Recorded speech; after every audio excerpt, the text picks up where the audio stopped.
ఇప్పుడు మొదటిసారి వచ్చినానే 10 ఏళ్ళ నాకు అడిగితే ఎట్లా చెప్పాలి. కాబట్టి అధ్యక్ష ప్రత్యేక సీతక్క గారు చాలా మంది సభ్యులు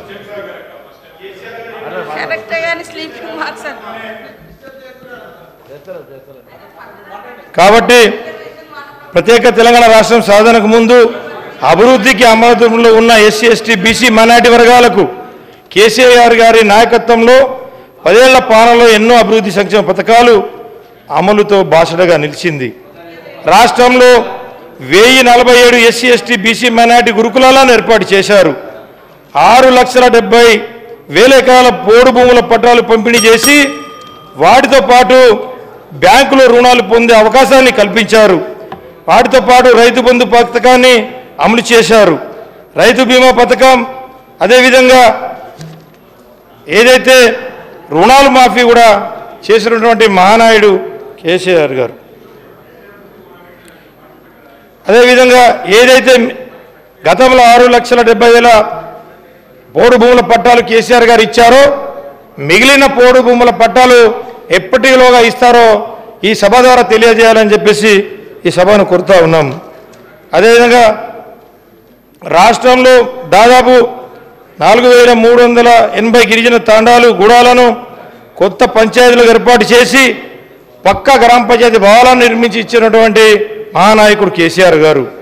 కాబట్టి గిరిజనుల ఆత్మగౌరవాన్ని కాపాడేలా హైదరాబాద్ నడి బోర్డున బంజారాహిల్స్లో బంజారా భవన్ ఆదివాసీ భవనాలను కోట్ల రూపాయలను వెచ్చించి నిర్మాణం చేసినటువంటి వ్యక్తి కేసీఆర్ గారు. కాబట్టి అదేవిధంగా గిరి వికాస్ పథకం ద్వారా ప్రతి ఒక్క గిరిజన కుటుంబానికి 2 లక్షల రూపాయలు కేటాయించి బోరు బావుతో పాటు 3 ఫేజ్ కరెంటు అందించినటువంటి మహానాయకుడు కేసీఆర్ గారు. కాబట్టి అంతేకాకుండా నియోజకవర్గ కేంద్రాల్లో జిల్లా కేంద్రంలో పాటు నియోజకవర్గ కేంద్రాల్లో కూడా 2 కోట్ల రూపాయలతోటి ప్రతి ఒక్క నియోజకవర్గాల్లో అదేవిధంగా జిల్లా కేంద్రాలలో గిరిజన భవనాలను నిర్మాణం చేశారు, మంజూరు చేశారు, కట్టించి కూడా ఇచ్చారని చెప్పి సందర్భంగా తెలియజేసుకున్నారు. విదేశీ విద్యా పథకం ద్వారా అర్హులైన పేద విద్యార్థులకు 20 లక్షల రూపాయలు సాయం అందించారు. కళ్యాణ లక్ష్మి, షాదీ ముబారక్ పథకాలతో 1 లక్ష రూపాయలు సాయం అందించి నిరుపేద కుటుంబాలకు చెల్లెమ్మలకు మేనమామగా బాసగా నిలిచినటువంటి వ్యక్తి కేసీఆర్ సార్ గారు.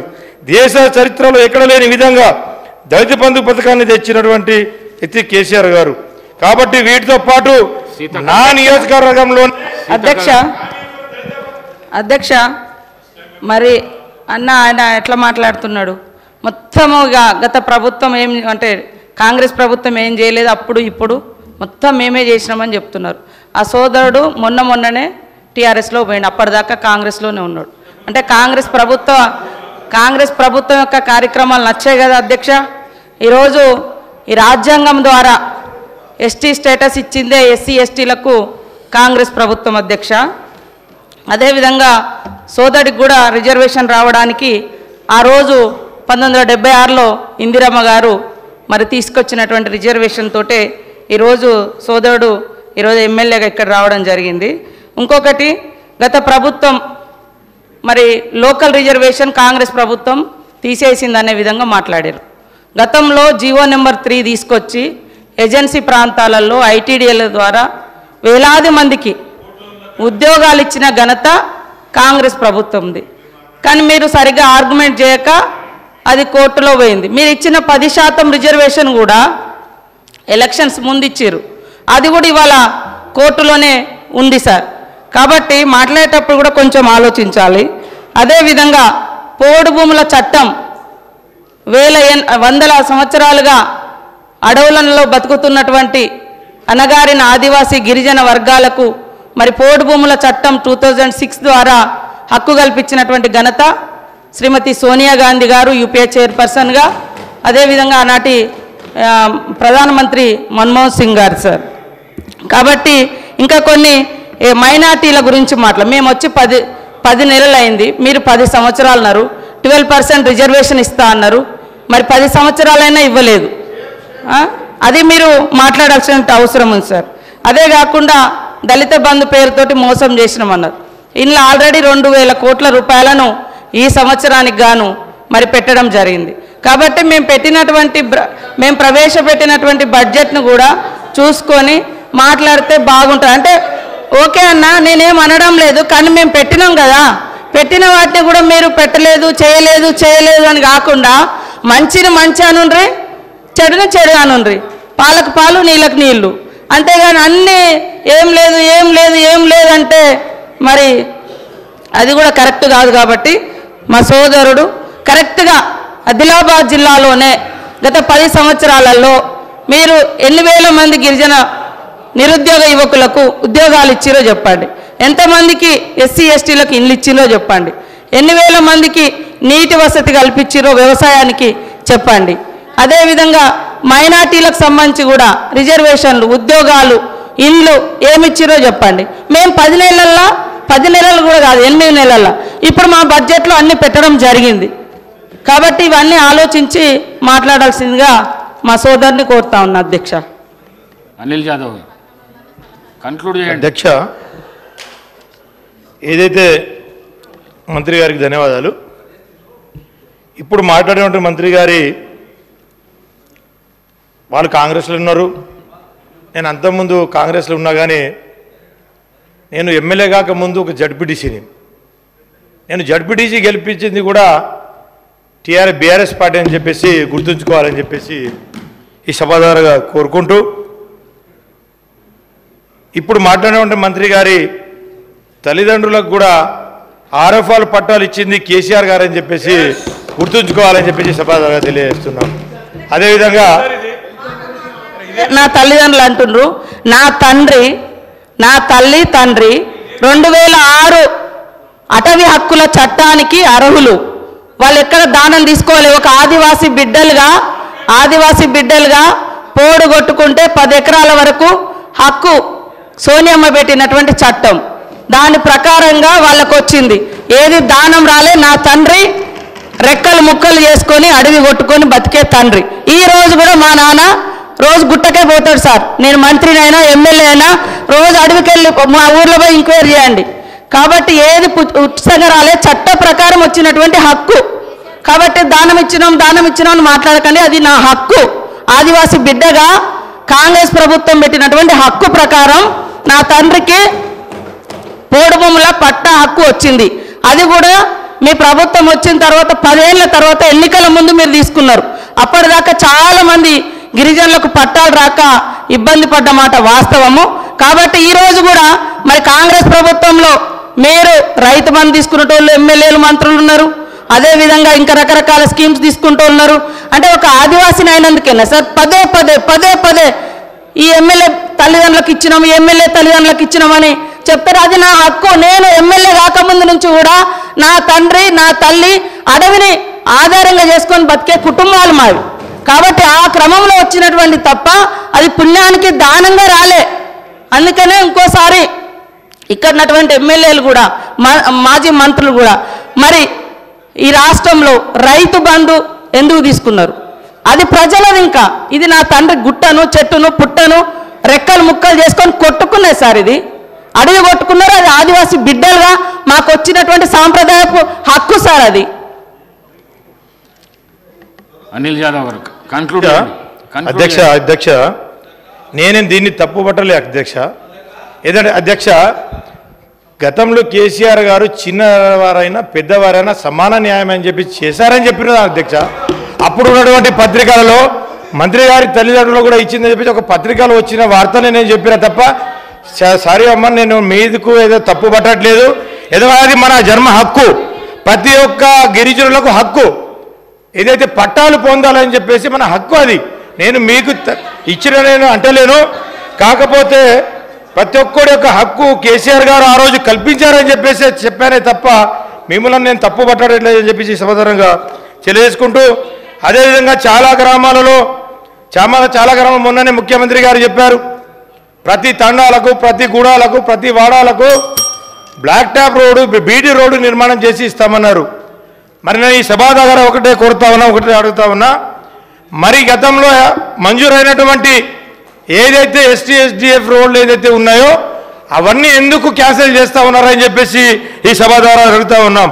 ఎందుకంటే టెండర్ అయినా అగ్రిమెంట్ అయినా కానీ ఆ రోడ్లని క్యాన్సిల్ చేయాలని చెప్పేసి ఈ ప్రభుత్వం కక్షపూరితమైనటువంటి చేస్తూ ఉన్నది. కాబట్టి ఇదైతే గతంలో ప్రతి ఒక్క తండాలకు ఏదైతే ఇంతకుముందు చాలామంది సభ్యులు, నేను ఇప్పుడు కొత్త సభ్యుడు కాబట్టి ఫస్ట్ నుంచి వింటా ఉన్నాను, చాలామంది సీనియర్ సభ్యులు కూడా మాట్లాడినరు.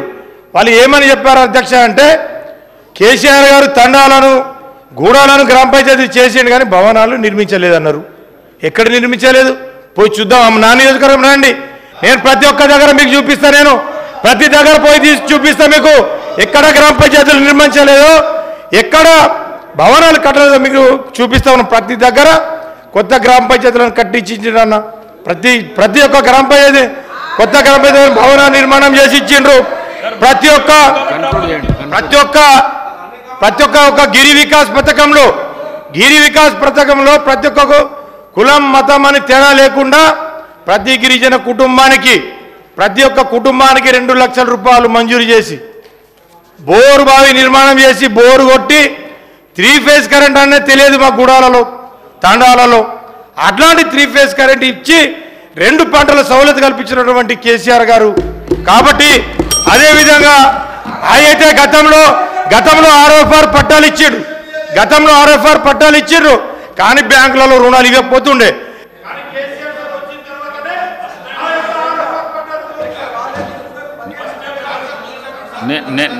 నేను ముందే చెప్పడం జరిగింది 15 నిమిషాల కంటే కూడా 1 నిమిషం ఎక్కించే పరిస్థితి లేదు.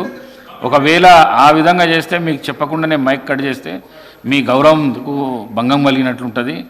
15 నిమిషాల్లో కంప్లీట్ చేయండి, దయచేసి కన్క్లూడ్ చేయండి మీరు ప్లీజ్.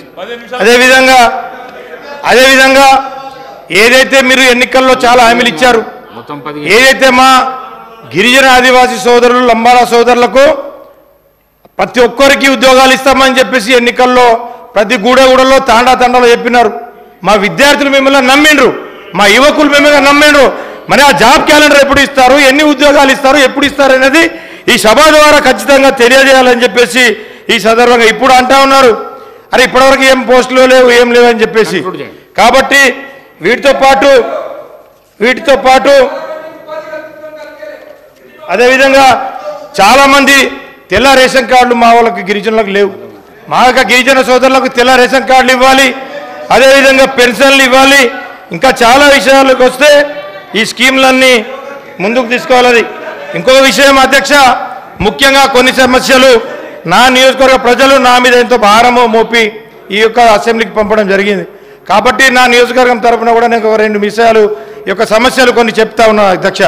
ముఖ్యమంత్రి శాసనం 1 నిమిషం సార్, మళ్ళీ అవకాశం వస్తుంది అప్పుడు చెప్పుదు సార్. బోత్ నియోజక ప్రజల సమస్యల మీద సీఎం గారే నా బోత్కి వచ్చి చెప్పారు అధ్యక్ష. ఏమని, కుప్టి ప్రాజెక్టు నిర్మాణం చేసి ఇస్తామని చెప్పేసి, రెండవది బోత్ మండలాన్ని రెవెన్యూ డివిజన్ చేస్తామని చెప్పేసి, అదేవిధంగా బోత్ మండల కేంద్రంలో ప్రభుత్వ జనరల్ డిగ్రీ కళాశాల ఏర్పాటు చేస్తామని చెప్పేసి, అదేవిధంగా బోత్లో ఫైర్ స్టేషన్ మంజూరు చేస్తామని చెప్పేసి, అదేవిధంగా బరంపూర్ నుండి మోర్కండి వరకు ఫారెస్ట్ క్లియరెన్స్ రోడ్ ఇస్తామని చెప్పేసి, అదేవిధంగా సిర్చల్ మట్టు పెంబి వరకు అదొక ఫారెస్ట్ క్లియరెన్స్ ఇస్తామని చెప్పేసి అదొక చెప్పారు. అదేవిధంగా ఇచ్చోడ టు సిర్చల్మ వరకు, ఇచ్చోడ నుండి సిరికొండ వరకు డబుల్ రోడ్ నిర్మాణం చేసిస్తామని, అదేవిధంగా ఇచ్చోడ మండల కేంద్రంను సబ్ డివిజన్గా చేస్తామని చెప్పేసి, అదేవిధంగా సుంకుడి గ్రామాన్ని సబ్ యార్డ్గా ఒక మార్కెట్ యార్డ్ను మంజూరు చేస్తామని చెప్పేసి చెప్పారు. అదేవిధంగా బోత్ నియోజకవర్గంలోని పురాతన శివాలయం అన్నటువంటి మల్లికార్జున శివాలయం, అదేవిధంగా బరంపూర్ వెంకటేశ్వర స్వామికి అప్పుడు కేసీఆర్ గారు 50 లక్షల రూపాయలు మంజూరు చేశారు. మిగిలిన పనులు కూడా ఉన్నాయి కాబట్టి తక్షణమే ఇంకా మిగతా పనులను కూడా మంజూరు చేయాలని చెప్పేసి ఈ సభ ద్వారా కోరుకుంటూ, అదేవిధంగా బోత్లో నూతనంగా నిర్మాణంలో ఉన్న 100 పడకల ఆసుపత్రి ఏదైతే జీవో అప్పుడు గతంలో కేసీఆర్ గారు ఇచ్చిపోయారు స్పీకర్ సార్. కాబట్టి ఈ యొక్క జీవోను అమలు చేయాలి ఖచ్చితంగా. మాకున్నటువంటి బోత్ నియోజకవర్గంలో ఒకటే ఆసుపత్రి, ఒక ఆసుపత్రి కూడా నిర్మాణ దశలో ఉన్నది. ఎక్కడ కూడా బెడ్స్ లేవు, ఏం లేవు. ఖచ్చితంగా ఈ ఆసుపత్రి నిర్మాణం చేసి 100 పడకల ఆసుపత్రిని నిధులు కేటాయించి వర్షాకాలం నాటికి ఆసుపత్రి నిర్మాణం పూర్తి చేయాలని చెప్పేసి ఈ సందర్భంగా కోరుతా ఉన్నాం. భోజనం కొత్తగా 3 మండలాలు ఏర్పడ్డాయి. అదేంటంటే సోనాల, సిరికొండ, భీంపూర్ మండలాలు. కాబట్టి ప్రభుత్వ భవనాలు లేవు. ఖచ్చితంగా ప్రభుత్వ భవనాలు కూడా మంజూరు చేయాలని చెప్పేసి కోరుతా ఉన్నాం. గత ప్రభుత్వంలో మిషన్ కాకతీయ ద్వారా ఫేజ్ 4 ద్వారా మంజూరైన నేను కొత్తనే ఫోజ్ ద్వారా 16 చెరువులు సంబంధించిన భూ నివాసులు దాదాపు 37 కోట్ల రూపాయలు రిలీజ్ చేస్తే అక్కడ ఉన్నటువంటి 8,000 ఎకరాలకు నీరు పారించిన వారు అవుతాం. కాబట్టి ఒక 37,000 కోట్ల రూపాయలను తక్షణమే విడుదల చేయాలి. 37 కోట్ల రూపాయలు. వీటితో పాటు 42 చెరువులను నిర్మాణం చేశాం. అదేవిధంగా వీటితో పాటు బజారత్ మండలంలోని దేగామ మరియు పిప్పల్కోటి గోమిత్రి ప్రాజెక్టులలో ఏదైతే భూ నివాసితులలో ఏదైతే ప్రజలు ఆదుకోవాలని చెప్పేసి ఈ సభ ద్వారా మిమ్మల్ని కోరుతా ఉన్నాం సార్. కాబట్టి ఈ అన్ని సమస్యలు తీరాలి, ఖచ్చితంగా ఇవన్నీ చేయాలని చెప్పేసి నన్ను కొత్తగా ఎన్నుకున్నటువంటి ప్రజలు ఎంతో ఆశ పెట్టుకొని ఉన్నారు. కాబట్టి ఆ పార్టీ ఈ పార్టీ అన్న చూడకుండా ఇక్కడ గెలిచిన సభ్యులమందరము శాసనసభ్యులమే. కాబట్టి ఖచ్చితంగా ఎవరైతే మిగతా సభ్యులతో పాటు మమ్మల్ని కూడా తప్పకుండా అన్ని ఏదైతే ఫండ్స్ ఉంటుందో తప్పకుండా మమ్మల్ని ఇచ్చి ఆదుకోవాలని చెప్పేసి సోదరుగా మీకు తెలుసు. ఈ ప్రభుత్వాన్ని చేయాలని చెప్పేసి కోరుతా ఉన్నాను. ధన్యవాదాలు. పి హరీష్ బాబు గారు.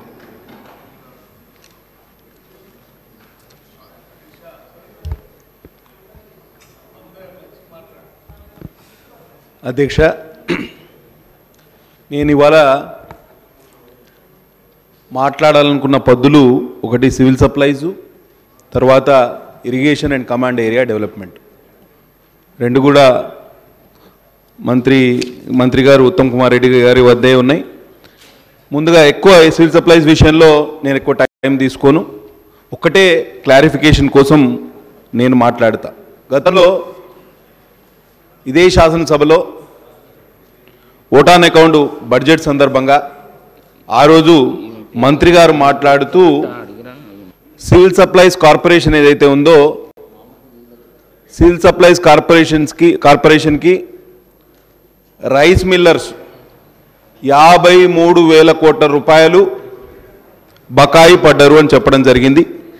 ఇప్పుడు బడ్జెట్ ప్రసంగంలో మంత్రి గారు మాట్లాడుతూ 3,000 కోట్ల రూపాయల రికవరీ కోసం ప్రయత్నం చేస్తున్నామని చెప్పారు. నాకు ఈ అంకెల గారడి ఏందో అర్థం కాలేదు. అప్పుడేమో 53,000 కోట్లు ఎట్లయితాయి, ఇప్పుడు 3,000 కోట్లు ఎట్లయితాయి, మధ్యలో జరిగిన మతలబ్ ఏందనేది కూడా అందరికీ తెలవాల్సిన అవసరం ఉంది. కాబట్టి మంత్రి గారు రిప్లై ఇచ్చేటప్పుడు దీనికి క్లారిఫికేషన్ ఇవ్వవలసిందిగా కోరుతూ డైరెక్ట్గా irrigation and command area development పద్దు మీద మాట్లాడదలుచుకున్నా. Sir, we all know water is always indispensable for life, be it for irrigation, be it for drinking water. మానవ పరిణామ క్రమమే నీటి నుండి పుట్టింది. కాబట్టి నీటిని మనిషికి లేకపోతే మిగతా ప్రాణులకు దూరంగా ఉంచే ప్రయత్నం ఎవరు చేయలేరు. గవర్నమెంట్ ప్రయారిటీ కూడా వాటర్ మీద ఉంటుంది. గత ప్రభుత్వం కూడా చేసింది అని చాలా చెప్పుకున్నారు. కానీ ఏమి జరిగింది ఏం జరగలేదు అనేది ఒకసారి మనం బేరీజు వేసుకోవాల్సిన అవసరం ఉన్నది. ఇప్పుడు కొత్తగా బడ్జెట్ పద్దుల సందర్భంగా వచ్చిన సమాచారం మేరకు government plans to create 36 lakh acres of irrigation potential in the next 5 years. దానికోసం క్యాపిటల్ ఇన్వెస్ట్మెంట్ ఎంత పెడుతున్నారు ఈ సంవత్సరం వార్షిక బడ్జెట్లో అంటే 10,830 కోట్ల రూపాయలు. వీరు మంత్రి గారు చెప్పింది ఏంటంటే నియర్ కంప్లీషన్ ప్రాజెక్ట్స్, అంటే కంప్లీషన్కి దగ్గరగా ఉన్న ప్రాజెక్ట్స్ కంప్లీట్ చేస్తాం అని చెప్పడం చాలా ప్రూడెంట్ ఐడియా కూడా. దాని అందరూ మనం సమర్థించాల్సిన అవసరం ఉన్నది. అయితే ఈ గోదావరి బేసిన్లో 6 ప్రాజెక్టులను యుద్ధ ప్రాతిపదికన పూర్తి చేస్తామని చెప్పడం జరిగింది. ఒకటి చిన్న Kaleshwaram, Modikunta Vagu, lower Penganga including Chanaka Korata, Yellampalli, Devadula and Sitarama. Total investment on 6 projects ఎంత అంటే 3,040 కోట్ల రూపాయలతోటి 3,32,000 ఎకరాల ఆయకట్టు 3.32 lakh acres of new ayacut will be created in Godavari basin. Krishna బేసిన్కి వచ్చేవరకు they have plans to complete pending works of Koil Sagar, Bhima, Nettempadu, Kalwakurthy, Dindi, AMRP SLBC projects with an investment of 4,367 crores to create a new ayacut of 2.53 lakh acres. అంటే టోటల్గా 6 లక్షల ఎకరాల ఆయకట్టు ఈ సంవత్సరం complete చేస్తాం. కొత్తగా ఆయకట్టు స్థిరీకరిస్తాం, లేకపోతే కొత్తగా ఆయకట్టును దీనికి ఇరిగేషన్ అండ్ సిఐడి కిందకి తీసుకొస్తాం, కొత్తగా దానికి నీళ్ళు ఇస్తామని చెప్పడం జరిగింది. 5 సంవత్సరాలు లెక్క వేసుకుంటే 30 నుంచి 35 లక్షల ఎకరాల ఆయకట్టును స్థిరీకరించడానికి లేకపోతే కొత్తగా నీళ్ళు ఇవ్వడానికి ప్రభుత్వం ప్రయత్నం చేస్తుంది. తప్పకుండా ఇది జరిగితే ప్రభుత్వాన్ని మనం అందరం అభినందించాల్సిన అవసరం ఉన్నది. గతంలో 1,00,000 ఎకరాలకు నీళ్ళు ఇచ్చినామన్నారు. ఎవరు? గత ప్రభుత్వం 10 ఏళ్లలో 1,00,000 ఎకరాలు నీళ్ళు ఇచ్చినామని. అయితే మినిస్టర్ గారు మాట్లాడుతూ దాని మీద ఖర్చు పెట్టింది కాళేశ్వరం లిఫ్ట్ ఇరిగేషన్ స్కీమ్ మీద, గోదావరి రివర్ బేసిన్ కింద వచ్చే ఈ ప్రాజెక్టుకు 93,872 కోట్లు, అంటే 94,000 కోట్ల రూపాయల స్పెండింగ్తో వీరు ఆయకట్టు ఎంత వచ్చిందంటే 98,590 ఎకరాలు, అంటే దాదాపు ₹1 కోటి ఒక ఎకరానికి నీళ్ళు ఇవ్వడానికి ₹1 కోటి ఖర్చు పెట్టినరు అనేది గణాంకాలు. మేం చెప్పేది ఏంటంటే గతంలో బీఆర్ఎస్ అధికారంలో ఉన్నన్ని రోజులు పెద్ద కాళేశ్వరం, ఇప్పుడు కొత్తగా చిన్న కాళేశ్వరం అంటే ముక్తేశ్వరం లిఫ్ట్ ఇరిగేషన్ స్కీమ్ గురించి వింటున్నాం. అంటే ఎవరు అధికారంలోకి వచ్చినా ఆ కాళేశ్వరం పదం నుంచి మనం ఇంకా దూరం జరగలేకపోతున్నాం. దానికి కారణం ఏందో కూడా మనం తెలుసుకోవాలి. ఎప్పుడు చీఫ్ మినిస్టర్ గారు ఆఫీస్కి పోయినా నల్గొండ ఖమ్మం నాయకులే కనిపిస్తారు. మాకు ఒకటే రంది, ఉత్తర తెలంగాణలో రంది అంట భయం ఏంటంటే మొత్తం నల్గొండ ఖమ్మంకే నిధులు పోతే మరి మా వెనకబడ్డ ప్రాంతాల పరిస్థితి ఏంది అనేది మాకు అప్పుడప్పుడు భయం వేస్తుంది. అయితే దీని నుంచి కూడా ఇవాళ ప్రధానమంత్రి కిసాన్ సించాయి యోజన కింద కేంద్రం నిన్ననే ఒక సమాచారం ఇచ్చింది రాజ్యసభలో మాట్లాడుతూ. Union minister for Jal Shakti Shri Gajendra Singh Shekhawat ji in a written statement on Monday told Rajya Sabha that 4.1 lakh hectares of irrigation potential was created so far under 11 ongoing medium and major and medium irrigation projects in Telangana under Pradhan Mantri Kisan Sinchai Yojana Accelerated Irrigation Benefit Program. దీంట్లో 2 major irrigation projects ఏవైతే చిన్న Kaleshwaram Kadem Gudem lift irrigation project along with 3 medium irrigation Chanaka Korata Chowtpalli Hanumantha Reddy lift irrigation scheme and Modikunta వాగుకు technical advisory committee అనుమతి ఇచ్చింది. ఈ 5 ప్రాజెక్టుల irrigation potential వచ్చేసి 45,000 హెక్టార్లు అని చెప్పడం జరిగింది. మరి కేంద్ర ప్రభుత్వం సహకరించలేదని మనం తీర్మానమే ప్రవేశపెట్టినాం. ఇవాళనేమో రాజ్యసభలో లిఖితపూర్వకంగా వారు ఈ విషయాలు మన దృష్టికి తీసుకురావడం జరిగింది. నేను చెప్పేది ఏంటంటే దక్షిణ తెలంగాణ ప్రాజెక్టుల మీద ఉన్న శ్రద్ధ ఉత్తర తెలంగాణ ప్రాజెక్టుల మీద కూడా ఉండాలి. ఇది ప్రధానంగా మేము కోరుకునేది కూడా. చాలా వెనుకబడ్డం. గతంలో మెదక్ జిల్లాకు నీళ్ళు వచ్చినాయి, సిద్దిపేట గజ్వేలు సిరిసిల్ల ప్రాంతాలకు నీళ్ళు వచ్చినాయి. అన్నీ మా కళ్ళ ముంగట కనిపించే నీళ్ళే అధ్యక్ష, మా ప్రాణహిత నీళ్ళే. గోదావరిలో నీళ్లు లేవని అందరికీ అర్థమయ్యే విషయమే. కొత్తగా నీళ్ళు వచ్చిన ఈ ప్రాంతాల కంటే మా కళ్ళ ముందు కనిపించే నీళ్ళే మాకు కాకుండా దక్షిణ తెలంగాణకు ప్రత్యేకించి ఈ ప్రాంతాలకు తరలించారు. మాకు తీరని అన్యాయం చేసిర్రు. మా నోటికాడి ముద్దను ఎత్తుకపోయినరు, మా కడుపు కొట్టినరు, మామూలు తీరని అన్యాయానికి గురి చేసినరు. ప్రత్యేక తెలంగాణ రాష్ట్రంలో ఇంత అన్యాయం జరుగుతుందని అనుకుంటే మా సోదరులు ఎవరు కూడా ఈ ఉద్యమంలో పాలు పంచుకునేవారు కాదు. ఇవాళ మొత్తం ఉమ్మడి ఆదిలాబాద్ జిల్లాను నరకయాతనకు గురి చేసి నోటికాడి ముద్దను ఎత్తుకపోయింది గత ప్రభుత్వం. ఈ ప్రాంతంలో చాలా వివక్షకు కూడా గురైనాం. వెనుకబడ్డ కుమ్రంభీ మాసువాద్ జిల్లా అధ్యక్ష, ఇక్కడ మా జిల్లా ప్రాజెక్టుల గురించి మాట్లాడితే చనాకా కొరాటా పూర్తి చేయడానికి 350 కోట్లు కేటాయించాలని డిమాండ్ ఉన్నది. గతంలో 1,400 కోట్లు ఖర్చు పెట్టినారు. చాలా మంచి విషయం, వీ షుడ్ అప్రిషియేట్ దెమ్. అడా ప్రాజెక్టు పూర్తిగా మీడియం ఇరిగేషన్ ప్రాజెక్టు ఉమ్మడి ఆంధ్రప్రదేశ్. తుమ్మల నాగేశ్వరరావు గారు ఇవాళ ఇదే సభలో ఉన్నారు. ఆ రోజు వారు మాకు ఇన్ఛార్జ్ మినిస్టర్గా పనిచేశారు. చంద్రబాబు నాయుడు గారు ముఖ్యమంత్రిగా ఉన్నప్పుడు, రాజశేఖర రెడ్డి గారు ముఖ్యమంత్రిగా ఉన్నప్పుడు ఉమ్మడి రాష్ట్రంలోనే కొన్ని మీడియం ఇరిగేషన్ ప్రాజెక్టులు మా ప్రాంతాన కట్టుకున్నాం. అవే మాకు ఇప్పుడు జీవనాధారం. అడా ప్రాజెక్టు కానివ్వండి, వట్టివాగు కానివ్వండి, ఇటు పిపి రావు ప్రాజెక్ట్ కానివ్వండి, మా ఫాదర్ పేరు మీదనే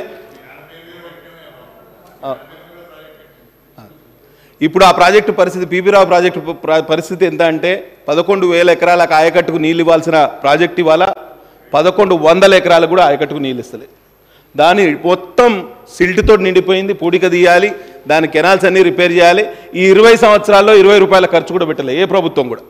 గతంలో మనం ఎట్లయితే కట్టినామో అట్లనే ఉన్నది ఆ ప్రాజెక్టు. మా ఊరు మునిగిపోయింది, అలా మా ఇండ్లన్నీ మునిగిపోయినాయని. కానీ కింది ప్రాంత రైతులకు కూడా న్యాయం జరగలేదు. ఇవాళ 16 కోట్ల రూపాయలతోటి ఈ పిపి రావు ప్రాజెక్ట్ ఏదైతే దయగాం మండలంలోని ఎర్రవాగు మీద కట్టినామో దాన్ని కూడా రిపేర్ చేయాలి, డీసిల్టింగ్ చేయాలి, కెనాల్ రెనోవేషన్ కూడా జరగాలని మేము మనస్ఫూర్తిగా కోరుకుంటున్నాం. కాళేశ్వరం వల్ల నీళ్ళు ఎక్కడ వచ్చినాయో ఎక్కడ రాలేదో తెలియదు, కానీ 2 సంవత్సరాల క్రితం మనమందరం చూసినాం ఉపద్రవం. బ్యాక్ వాటర్స్ వలన మంచిర్యాల మొత్తం మునిగిపోయింది, చెన్నూరు మొత్తం మునిగిపోయింది, మంతనికి మొత్తం నీళ్ళు వచ్చినాయి. మా కుమ్రంభీం ఆసిఫాబాద్ జిల్లాలో అయితే ప్రతి సంవత్సరం ఈ కాళేశ్వరం బ్యాక్ వాటర్స్ వలన తీరని పంట నష్టం. 5 సంవత్సరాల్లో పంట నష్టానికి ₹1 కూడా ఇవ్వలే ప్రభుత్వం. అటు ఫసల్ బీమా యోజన అమలు చేయలేదు, ఇటు పంట నష్ట పరిహారం ఇవ్వలేదు. మాకు అన్ని విధాల నష్టం చేశారు. ఏమంటారు?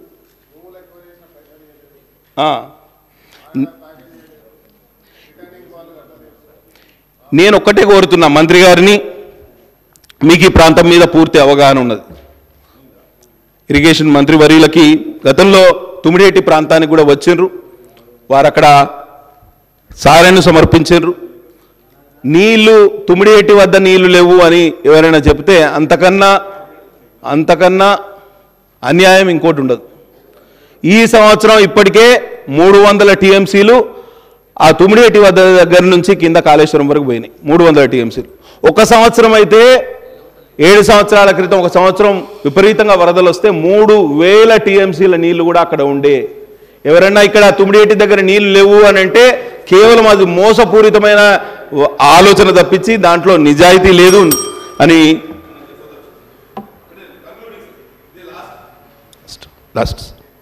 నేను ఒకటే చెప్తున్నా, ఈసారి తుమ్మిడేటి ప్రాజెక్టు కోసం, ప్రాణహిత ప్రాజెక్టు కోసం డాక్టర్ బాబాసాహెబ్ అంబేద్కర్ పేరు పెట్టుకున్న ప్రాజెక్టు గతంలో 150 కోట్లు పోయిన బడ్జెట్లో గత ప్రభుత్వం కేటాయించి ₹150 కూడా ఇవ్వలేదు అధ్యక్ష. ఈసారి 248 కోట్లు 250 కోట్లు ఇచ్చిండ్రు, తప్పకుండా ఖర్చు పెట్టండి. కానీ దీంతో ఏ పని కూడా కాదు. మాకు వార్దా మీద అంటే కొంత ఎగువ ప్రాంతాన వార్దా నది మీద ప్రాజెక్ట్ అయినా కట్టవచ్చు, లేకపోతే తుమ్మిడేటి, రెండింటికి ప్రత్యామ్నాయాల గురించి ప్రభుత్వం ఆలోచన చేస్తుంది. వార్దా ప్రాజెక్టుకి అయితే 4,500 కోట్ల రూపాయల ఖర్చు అవుతుంది. మీరు గిట డిపిఆర్ గిట సబ్మిట్ చేస్తే, కేంద్ర ప్రభుత్వాన్ని సబ్మిట్ చేస్తే తప్పకుండా మేము 8 మంది శాసనసభ్యులం వస్తాం. ప్రధానమంత్రి కిసాన్ సించాయి యోజన కింద 60% నిధులు ఇప్పించే ఏర్పాటు కూడా మేము చేస్తామని తప్పకుండా ఎందుకంటే మారుమూల ప్రాంతం కేంద్ర ప్రభుత్వం కూడా సహకరిస్తుంది, కేంద్ర ప్రభుత్వాన్ని ఒప్పించే ప్రయత్నం కూడా చేస్తామని మీకు అందరికీ తెలియజేస్తున్నా.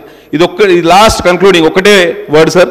వెనుకబడ్డ కుమ్రంభీం ఆసిఫాబాద్ జిల్లా, నేనేమంటున్నా అంటే ఈ వివక్ష, ఈ వెనుకబాటుతనం, ఈ అన్యాయం, ఈ మోసపూరిత ఆలోచనలు ఇవన్నిట్లో మేము వెళ్ళదలుచుకోలే. కానీ ఈ వివక్ష ఇట్లనే కొనసాగితే మాత్రం ఒక పని చేయాలి ప్రభుత్వం. మేము గతంలో అనుకునే వాళ్ళం, గతంలో మహారాష్ట్ర వెనుకబడ్డది అనుకునే వాళ్ళం. ఇవాళ మహారాష్ట్రలో మా పక్కనే చంద్రపూర్ జిల్లా ఉన్నది, అటు గడ్చిరోలి జిల్లా ఉన్నది. ఈ 2 ప్రాంతాల్లో రోడ్ కనెక్టివిటీ బాగా ఇంప్రూవ్ అయింది, వాళ్ళ లివింగ్ స్టాండర్డ్స్ కూడా చాలా వరకు ఇంప్రూవ్ అయినాయి. ఒకవేళ మా ప్రాంతానికి న్యాయం చేయాలనే ఆలోచన గిట్ట ప్రభుత్వానికి లేకపోతే ఒక మంచి పని చేయాలి. మమ్మల్ని, మా జిల్లాను వెనుకబడ్డ గిరిజనుల జిల్లా, దళితుల జిల్లా, బడుగు బలహీన వర్గాల జిల్లా, మీరు ఒకవేళ మాకు నిధులు కేటాయించలేని పక్షంలో మమ్మల్ని మహారాష్ట్రలో కలిపినా కూడా మాకు అభ్యంతరం లేదు. 1,00,000 మంది, మేము 2 లక్షల మంది ఓటర్లు ఉన్నాము, అందులో 1,20,000 మంది మరాఠీ మాట్లాడతారు. ఇక మేము ఒక 30 రోజుల మరాఠీ పుస్తకం తీసుకొని మరాఠీ నేర్చుకుంటే మేము అందులో కలిసిపోవడానికి కూడా సిద్ధంగానే ఉన్నాం. ఎందుకు అంటున్నా అంటే గతంలో ఈ వివక్ష లేకుండే, ఈ ప్రత్యేక తెలంగాణ రాష్ట్రంలోనే మా మీద తీవ్రమైన వివక్ష. ఎందుకు మా మీద కక్ష కట్టినరో నాకు ఇంకా అర్థమవుతలేదు. కాబట్టి తప్పకుండా ఈ వివక్షను విడనాడాలే.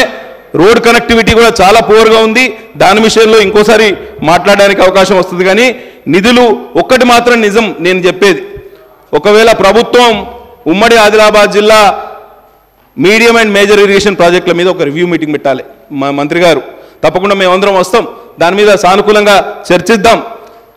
ఒక అడుగు ముందుకేసి నేను కోరేది అంటే ప్రభుత్వాన్ని ఒక హౌస్ కమిటీ వేయండి, వెనుకబడ్డ ప్రాంతాల అభివృద్ధి కోసం, అధ్యయనం కోసం, అసలు పరిష్కార మార్గాలను సూచించడానికి ఒక హౌస్ కమిటీ వేస్తే మా దగ్గర నుంచి మొదలు పెడితే ప్రాణహిత పరివాహక నుంచి మొదలు పెడితే గోదావరి పరివాహక ప్రాంతం, ఖమ్మంలోని, మహబూబాబాద్లోని వెనుకబడ్డ ప్రాంతాల అభివృద్ధి కోసం కూడా పరిష్కార మార్గాలు సూచించడానికి ఒక అవకాశం వస్తుంది. కాబట్టి తప్పకుండా ఈ హౌస్ కమిటీ విజ్ఞప్తిని ప్రభుత్వం పరిశీలించాలని కోరుతూ నేను సెలవు తీసుకుంటున్నా. ధన్యవాదాలు అధ్యక్ష. అట్లనే ఒక్కటే last minute sir, forest clearances కూడా చాలా జటిలంగా తయారైనాయి. ఫారెస్ట్ మినిస్టర్ గారు ఇంతకుముందు ఇక్కడే ఉండే, మా ఫారెస్ట్ మిటిగేషన్ మెజర్స్ కోసం రోడ్లకి 12 కోట్ల రూపాయలు ప్రభుత్వం డిపాజిట్ చేయాలి. ఆ డిపాజిట్ చేయక మా జిల్లాలో మొత్తం అటవీ ప్రాంతం అన్నిటికీ ఫారెస్ట్ క్లియరెన్సెస్ కావాలి. ఇక్కడ ఇన్ఛార్జ్ మంత్రివర్యులు ఇక్కడనే ఉన్నారు. కాబట్టి దయచేసి ఈ 12 కోట్ల నిధులు కూడా సర్దుబాటు చేయవలసిందిగా విజ్ఞప్తి చేస్తూ సెలవు తీసుకుంటున్నా. ధన్యవాదాలు అధ్యక్ష. శ్రీ కూనమనేని సాంబశివరావు. అధ్యక్ష నమస్కారం. ఈరోజు చాలా ముఖ్యమైనటువంటి వ్యవసాయ రంగానికి సంబంధించినటువంటి చర్చ జరుగుతూ ఉంది. డిమాండ్ పైన మీకు తెలుసు, మన అందరికీ తెలుసు, మన భారతదేశం వ్యవసాయ ఆధారిత దేశం. రైతు పూర్తిగా నిర్లక్ష్యం చేయబడినటువంటి దేశం. భూమిని నమ్ముకున్న రైతు, మట్టిని నమ్ముకున్న రైతు, ఆ మట్టి నుంచే సర్వ ప్రపంచం నడుస్తుంది. కానీ ఆ మట్టిలో ఉండి మట్టి పని చేసేటువంటి రైతులు పండించే పంటల ద్వారా అందరం భోజనాలు చేయాలి. దేశ ప్రధాని అయినా రాష్ట్రపతి అయినా వాళ్ళు పండించిన పత్తి ద్వారా తయారయ్యే వస్త్రాలు ధరించాలి, అన్ని సమస్తం. కానీ రైతు పరిస్థితి ఎందుకింత దీనంగా ఉందనేది ఇవాళ చర్చలపైన చర్చలు జరుగుతూ ఉన్నాయి. ఉత్తర భారతంలో అయితే పెద్ద ఎత్తున రైతు ఆందోళన జరుగుతూ ఉన్నాయి. రైతులు వాళ్ళ హక్కుల కోసం ఆనాడు స్వాతంత్ర పోరాట కాలంలో ఎలా రోడ్ల మీదకి వచ్చారో ఆ విధంగా వస్తూ ఉన్నారు. అయినా అక్కడ సమస్యలు అలాగే ఉన్నాయి. మన రాష్ట్రం, నాకు తెలిసి మన రాష్ట్రం రైతు వ్యవసాయ రంగంలో చాలా మేరకు ఒక స్థాయిలోకి వచ్చాం. అయినా కూడా ఇవాళ రైతు కొడుక్కి ఏమన్నా పెళ్లి సంబంధం అంటే ఆడపిల్లను ఇచ్చే దశ భారతదేశంలోనే కాదు, అభివృద్ధి చెందుతున్న మన తెలంగాణలో కూడా ఇచ్చే పరిస్థితి లేదు అధ్యక్ష. వాడికి 25 ఎకరాలు ఉన్నా, 30 ఎకరాలు ఉన్నా, వాడు చదువుకున్నవాడైనా సరే, చదువుకుని వ్యవసాయం ఉన్నా కూడా బిడ్డలిచ్చే పరిస్థితి లేదు. దీనికి మార్పు ఏం చేయాలి, ఎలా మార్పు రావాలి, ఇది తీవ్రంగా చర్చించవలసినటువంటి అంశం. ఇతర దేశాల్లో బాగా చదువుకున్న వాళ్ళందరూ కూడా, ఈవెన్ అమెరికా లాంటి దేశాల్లో కూడా చదువుకున్న వాళ్ళు ఉద్యోగాలకు వెళ్లకుండా వ్యవసాయ క్షేత్రాలపైన ఆధారపడి గౌరవంగా బ్రతుకుతూ ఉన్నారు. మనం వ్యవసాయ రంగంలోకి వచ్చామంటే చాలు, అది బయట గుమ్మస్తా ఉద్యోగం చేసినా, లేకపోతే హోటల్లో ఇతర దేశాల్లోకి వెళ్ళి హోటల్లో పనులు చేసుకున్న వాడిని గౌరవిస్తున్నారు తప్పితే ఈ దేశంలో మన రాష్ట్రంలో కూడా ఆ స్థితి ఉంది అధ్యక్ష. ఒకనాడు రైతే రాజు, జై జవాన్ జై కిసాన్, రైతు లేనిదే రాజ్యం లేదు, గ్రామసీమలే స్వర్గసీమలు, గ్రామాలు బాగుంటే రామరాజ్యం, ఇటువంటి అనేక పదాలు మనం విన్నాం అధ్యక్ష. కానీ ఎక్కడ ఈ లోపం జరుగుతుంది, దీన్ని తీవ్రంగా ఆలోచన చేయవలసిన అవసరం ఉంది. ఇప్పటికి కూడా రైతు మరణాలతో ఎంత అభివృద్ధి జరుగుతున్నా సరే, మరి ఇది మానసికమైనటువంటి వైఫల్యమా, బలహీనత, లేకపోతే ఇతర సామాజికంగా వాళ్ళకు జరుగుతున్న నిరాదరణ, అర్థం కాని పరిస్థితులు ఉన్నాయి. అనేక మంది మరణిస్తున్నారు.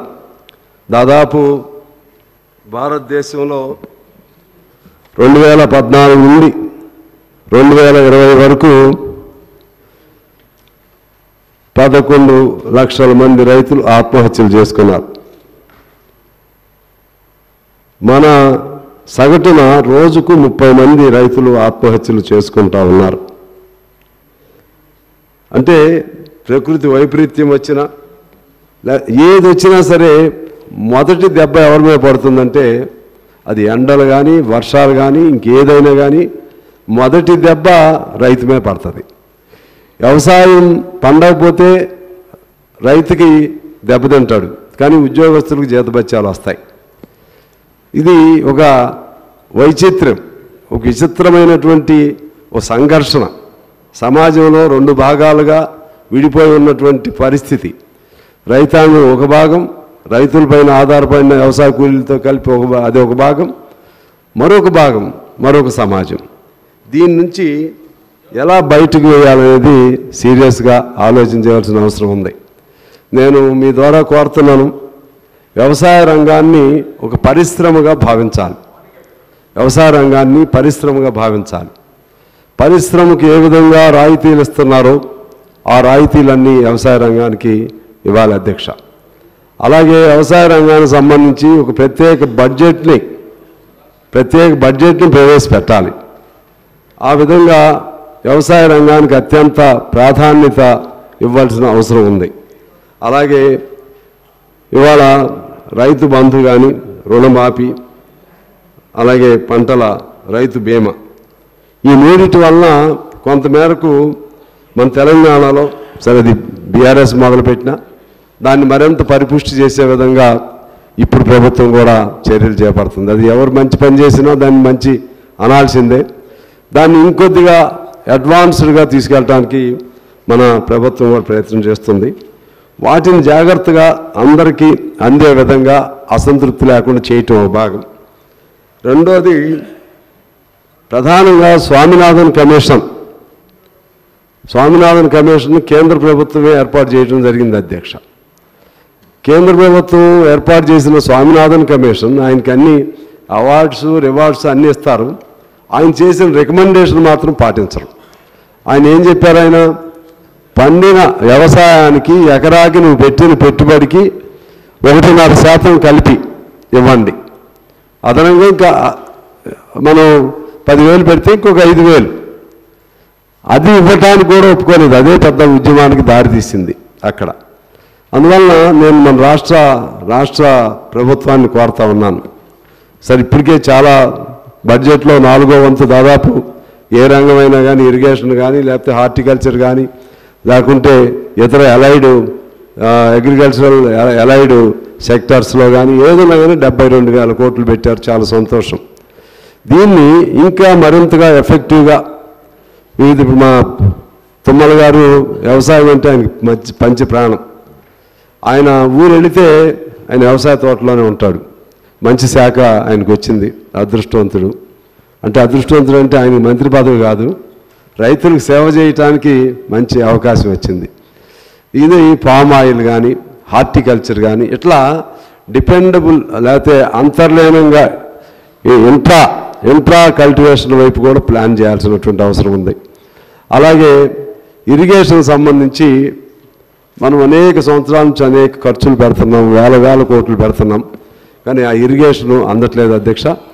అది ఎట్లా ఏ లెక్కను తీయాలంటే ప్రతి ఎకరా సాగుకు వచ్చే విధంగా ప్లాన్ చేయాల్సిన అవసరం ఉంది. ఇవాళ ప్రాజెక్టులు పెడుతున్నాం. ఇప్పుడు మా జిల్లా ఉంది, మాది భద్రాద్రి కొత్తగూడెం జిల్లా. మాకు సీతారాం ప్రాజెక్టు ఉంది. లెక్కలు తీసాం. మా జిల్లాలో అతి తక్కువ, అది కూడా స్థిరీకరణే, కొత్త సాగు లేదు.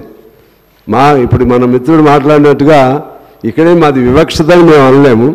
ఎందుకంటే 2 మాది ఉమ్మడి జిల్లానే, ఖమ్మం జిల్లా. ఇప్పుడు విడిపోయినాయి. వివక్షతని అనలేము, కానీ ప్లాన్లోనే అది నిర్ధారణ చేసే సమయంలోనే ఒక ఇంటిగ్రేటెడ్ కాన్సెప్ట్ లేకపోవటం వలన, మొత్తాన్ని అందరికీ ఎలా న్యాయం చేయాలనే కాన్సెప్ట్ లేకపోవటం వలన జరిగిన లోపంగా నేను భావిస్తూ ఉన్నాను. ఆ విధంగా ప్రతి ఎకరాకు కూడా నీళ్ళు ఇచ్చే విధంగా శ్రద్ధ తీసుకోవాల్సినటువంటి అవసరం ఉంది అధ్యక్ష. అదేవిధంగా మనం గ్రామాల్లో ఉండటానికి ఎవ్వరూ ఇష్టపడలేదు ఈ కాలంలో. గ్రామాలని నిజమైన స్వర్గసీమలుగా మార్చాలంటే గ్రామాలని అక్కడ ఖచ్చితంగా ప్రతి నియోజకవర్గంలో కార్పొరేట్ స్థాయి స్కూల్స్ ఏర్పాటు చేయాలి. ప్రతి నియోజకవర్గంలో కార్పొరేట్ స్థాయి వైద్యశాలలు ఏర్పాటు చేయాలి. ప్రతి నియోజకవర్గంలో అగ్రి బేస్డ్ ఇండస్ట్రీస్కి అవకాశం ఏమన్నా ఉంటే, అగ్రి బేస్డ్ అంటే మన పంట ఉత్పత్తులకు సంబంధించినటువంటి పరిశ్రమలకు ఏమైనా అవకాశం ఉంటే ఏర్పాటు చేయాలి. ఆ విధంగా చేస్తే ముందు గ్రామాలు ఒక ఆకర్షణ, రోడ్లు కానీ అంతా దాని ఒక నగరం సెమీ నగరాల కింద ప్రతి నియోజకవర్గాన్ని ప్రతి మండలాన్ని తయారు చేయాల్సినటువంటి అవసరం ఉంది అధ్యక్ష. అదేవిధంగా మన రాష్ట్రంలో మా జిల్లాలో కానీ ఆదిలాబాద్ జిల్లాలో కానీ గిరిజన ప్రాంతాలు చాలా ఎక్కువ ఉన్నాయి. సీతక్క గారు చెప్పినట్లుగా అది it is the right of tribal people to have certain land, to have certain patterns of land. వారికి అదనంగా ఇచ్చింది ఏమి లేదు నాకు తెలిసి. ఇంకా మీకు చెప్పాలంటే లోపలికి వెళితే తప్పు పట్టొద్దు మా బీఆర్ఎస్ మిత్రులు, అధికారంలో ఉన్నటువంటి మా జిల్లాలోనే ఎమ్మెల్యేలుగా చేసిన వాళ్ళు వందల ఎకరాలు ఆక్రమణ చేసుకున్నారు అధ్యక్ష, ట్రైబల్ పేరుతో వందల ఎకరాలు. దానికి నేను పేర్లు చెప్పి I don't want to name any personally అసలు మొత్తం చేయాలి ఈ ట్రైబల్ దీనిలో. ఎందుకంటే ఆమె మొన్న సీతక్క గారిని చూసాం, ప్రమాణ స్వీకారానికి సీతక్క గారిని పిలిస్తే రేవంత్ రెడ్డి గారి తర్వాత అంత అప్లాసెస్ వచ్చింది ఆమెకే. కష్టపడి అడవిలో పనిచేసింది, మళ్ళీ రోడ్డు మీద. సరే ఈ తమ్ముడికి ఆయనకి ఏదో ఉద్దేశంతో కాదు కానీ ఇష్యూ వచ్చింది కాబట్టి నేను చెప్తున్నాను. ఆ విధంగా అసలు దీన్ని అడ్డం పెట్టుకుని చేసిన వాళ్ళు చాలామంది ఉన్నారు. అయినా నేను మీ ద్వారా మనవి చేసేది, గిరిజన ప్రాంతాల్లో ఉన్నటువంటి ఆ పోడు భూములు ఇంకా ఉన్నాయి ప్రాబ్లమ్స్, వాటిని కూడా పరిష్కారం చేసి గిరిజనులు కూడా నేను చెప్పిన పద్ధతుల్లో మంచి స్కూల్స్, ఇప్పుడు ఏదో మంచి ఆలోచన చేస్తున్నారు, మంచి వైద్యశాలలు అవన్నీ కూడా ఏర్పాటు చేసి ఆ రైతులకు కూడా ఒక కాన్ఫిడెన్స్ రావాల్సిన అవసరం ఉంది అధ్యక్ష. మనం తెలంగాణలో ఇప్పుడు లెక్క వచ్చింది, గత 9 ఏళ్ల కాలంలో 7,300 మంది రైతులు ఆత్మహత్య చేసుకున్నారు. ఇక్కడ కూడా ఈ 8 నెలల్లో కూడా అయిపోయింది అధ్యక్ష. ఈ 8 నెలల కాలంలో కూడా 158 మంది, అంటే ఇక్కడ వారు వీరని లేదు, రైతాంగ మనస్తత్వం. ఇప్పుడు ఈ 8 నెలల్లో కూడా మన రాష్ట్రంలో 158 మంది ఆ విధంగా ఆత్మహత్య చేసుకున్నారు అధ్యక్ష. అందువల్ల దీనికి ఎక్కడో చోట పరిష్కారం కావాల్సినటువంటి అవసరం ఉందని నేను మీకు మనవి చేస్తూ, రైతు బిడ్డలకు ఉద్యోగాల్లో కూడా ఏదైనా రిజర్వేషన్ లాంటి అవకాశాలు ఉంటే మంచిదనేది నా అభిప్రాయంగా మీకు తెలియజేస్తూ ఉన్నాను. అల్టిమేట్గా నేను కేంద్ర ప్రభుత్వం రాష్ట్ర ప్రభుత్వం ఈ రెండు కూడా సమన్వయం చేసుకోవాలి. ఖచ్చితంగా కేంద్రం వేరు రాష్ట్రం వేరేనే ఆ అంశాలు వచ్చినప్పుడు ఫైట్ చేద్దాం.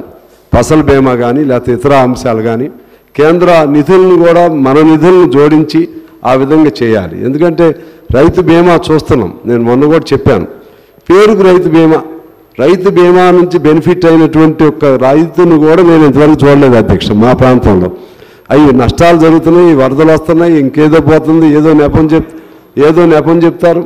ఒక్క రైతు కూడా ఈ రైతు బీమా నాకు ఈ దుర్భిక్షం వలన పంట నష్టపోతే నాకు రూపాయి వచ్చిందని చెప్పేవాడు కానీ, లేకపోతే వరదల వలన నష్టపోతే నాకు రూపాయి వచ్చిందని చెప్పేవాడు కానీ ఒక్కడి నేను ఇంతవరకు చూడలేదు అధ్యక్ష. అదే పంటలు దీని పేరు రైతు బీమా మార్చారు, సారీ ఇన్సూరెన్స్ పంటల బీమా, ఇది కాదు రైతు బీమా కాదు. అందువల్ల దాన్ని కూడా సరిచేయాల్సినటువంటి అవసరం ఉందని తెలియజేస్తూ, హరిత విప్లవాలు, క్షీర విప్లవాలు, నీలి విప్లవాలు ఇటువంటి చాలా వచ్చినాయి అధ్యక్ష. వీటన్నిటినీ సింక్రనైజ్ చేసి రైతుకి కాన్ఫిడెన్స్ కల్పించాలి. ఆ రైతు దగ్గరికే వేరే వాళ్ళు వచ్చి ఉద్యోగాలు చేసే పరిస్థితి కల్పించాలి. అప్పుడు రైతు గౌరవంగా ఉండే విధంగా ఉంటుందని తెలియజేస్తూ, ముఖ్యంగా స్వామినాథన్ కమిషన్ సూచించినటువంటి పంటలు మనం ఎన్ని రైతు బీమాలు ఇచ్చినా, రైతు బంధు పథకాలు చేసినా, వాడు పండించిన పంటకు గిట్టుబాటు ధర ఉంటే వాడే 10 మందికి పెట్టగలుగుతాడు రైతే. అదేవిధంగా రైతు మీద ఆధారపడిన వ్యవసాయ కూలీలకు కూడా ఒక ప్రత్యామ్నాయం, ఇప్పుడు 12,000 ఏదో ఇస్తామన్నారు, దాంతోపాటు అంతకుముందు ఏదో 3 ఎకరాలు దళిత బంధు అన్నారు. సరే, అది ఇవ్వలేరు, వీరు కూడా చెప్పినా ఇవ్వలేరు, సాధ్యం కాదు. కానీ వ్యవసాయ కూలీలను కూడా గౌరవప్రదంగా బతికే విధంగా వాళ్ళకు ప్లాన్ చేయాలి. అల్టిమేట్గా మన భారతదేశం 70% వ్యవసాయం మీద ఆధారపడిన దేశం. తెలంగాణలో బడ్జెట్ లెక్కల్లో 47% వ్యవసాయం మీద ఆధారపడినట్టు చూపెట్టారు. అందువలన రైతే రాజుగా, రైతు లేనిదే దేశం లేదు అనే పరిస్థితుల్లో తీసుకొచ్చే విధంగా ఎలా ప్లాన్ చేస్తారో, ఏం చేస్తారో పాలకులు దీన్ని కృత్రిమంగా ప్రతి ఏడు పెట్టే బడ్జెట్లా పెట్టి కొన్ని అంశాలకే పరిమితం కాకుండా సమగ్రమైనటువంటి బడ్జెట్ వ్యవసాయ రంగానికి ప్రతి రైతుకు అందే పద్ధతుల్లో, రైతు కూలీకు అందే పద్ధతుల్లో, ఆ విధంగా ఏ రూపాయి అయినా సరే వాళ్ళకు కూడా సమన్యాయంగా ఏ పెట్టిన కేటాయింపులు 100% ఖర్చు అయ్యే విధంగా, పేపర్ మీదే కాకుండా చివరి వరకు రూట్స్లోకి వెళ్ళే విధంగా చక్కటి ప్లాన్ చేయాలని చెప్పి నేను కోరుతూ నాకు అవకాశం ఇచ్చినందుకు మీకు ధన్యవాదాలు అధ్యక్ష. వాయిదా ప్రతిపాదనలు. డాక్టర్ పాల్వాయి హరీష్ బాబు తెలంగాణ రాష్ట్రంలోని వివిధ జిల్లాలలో విస్తరిస్తున్న డెంగ్యూ, చికన్గున్యా మరియు దోమల బెడద గురించి చర్చించాలని కోరుతూ ఇచ్చిన వాయిదా ప్రతిపాదనను తిరస్కరించడమైనది.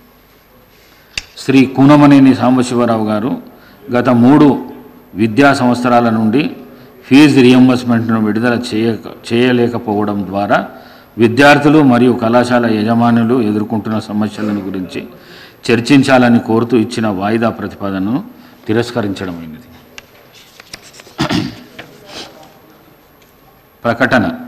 గౌరవ ముఖ్యమంత్రి గారి చేతుల మీదుగా ఈరోజు అసెంబ్లీ ప్రాంగణంలో మధ్యాహ్నం 12 గంటలకు 2వ విడత రైతు రుణమాఫీ బహోత్తరమైన కార్యక్రమం చేపట్టడం జరిగింది.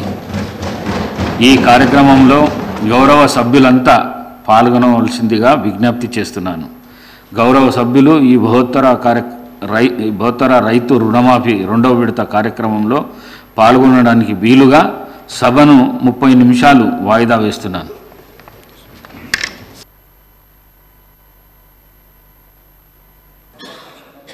దయచేసి సభ్యులకు విజ్ఞప్తి, 15 నిమిషాల టైం అనుకున్నాం మనము, 15 నిమిషాల లోపల కంప్లీట్ చేయాలి.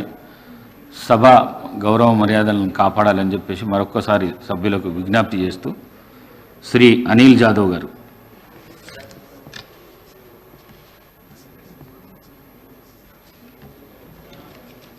సభకు నమస్కారం. నాకు